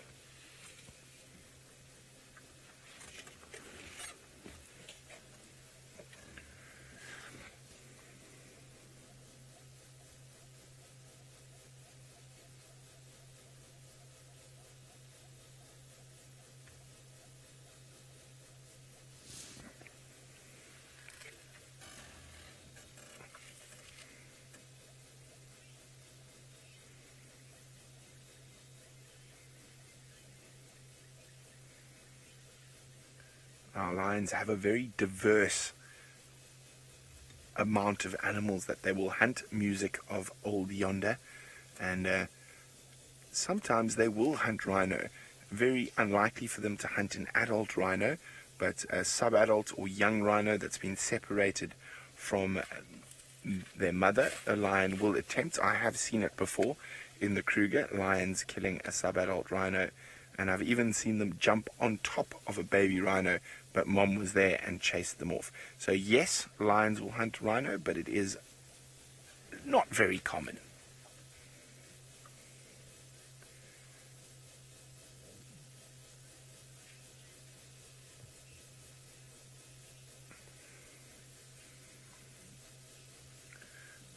Now, lion prides are quite unique in the fact that the female prides like this will all be made up of related animals, Miss M. So it won't be only siblings. There's only one little male here, and so it's made up of mostly of aunties, moms, and sisters, and one little brother, nephew, or son, depending on which lioness you are. Now, I can hear, because I can only see what the camera is looking at, that some of the lions are getting moving, so I'm just going to move the car quickly.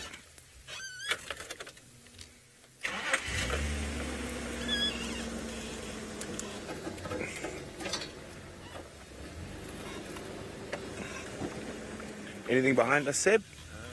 No, you're good. I'm good.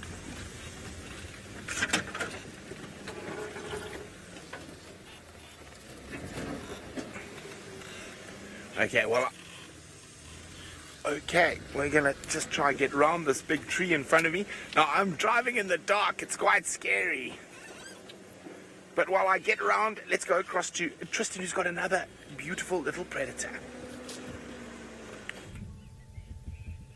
Well, we have a side-striped jackal that is busy running away from us at the moment, and unfortunately that's all we're going to get to see of that little jackal, because jackals can sometimes be a little bit shy and a little bit nervous, and so when they see us they can just trot away. But beautiful animal, and maybe it's heading down towards the elephant. We've left that elephant carcass now as we heard some alarm calls and we wanted to try and come and see what's going on. Maybe it was the jackal that caused that, but I don't think so. So we're going to just have a little look and see what's going on and see how things are going. And that was a nice little surprise for us to see.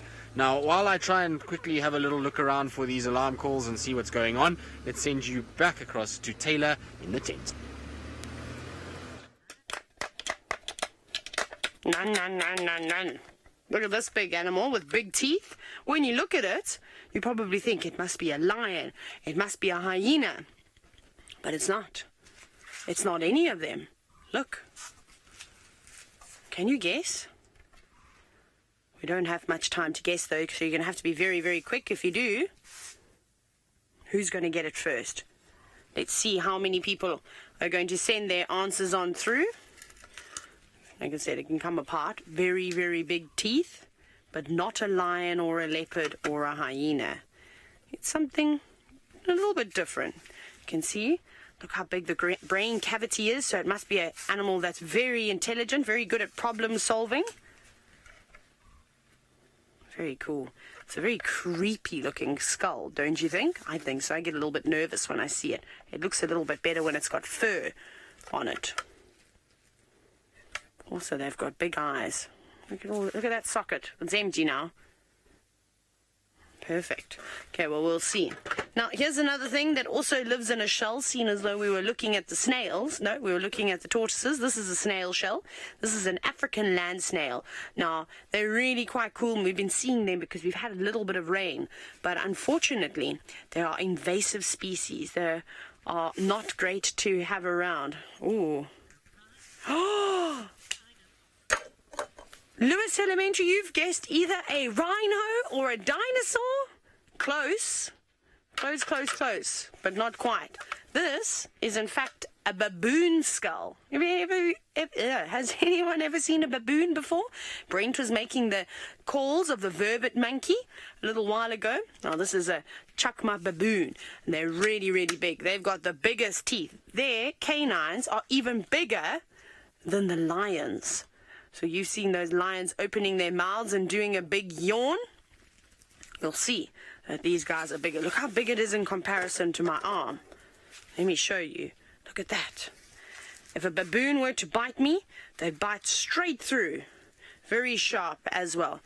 Now, they don't normally use these to eat meat. Sometimes the baboons will eat meat, but they mainly eat fruit and leaves and flowers and all the grass. But I'll tell you about that next time. Off you go back to Brent to see what those lions are up to.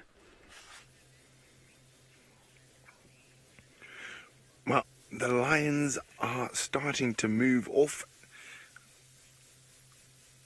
slowly.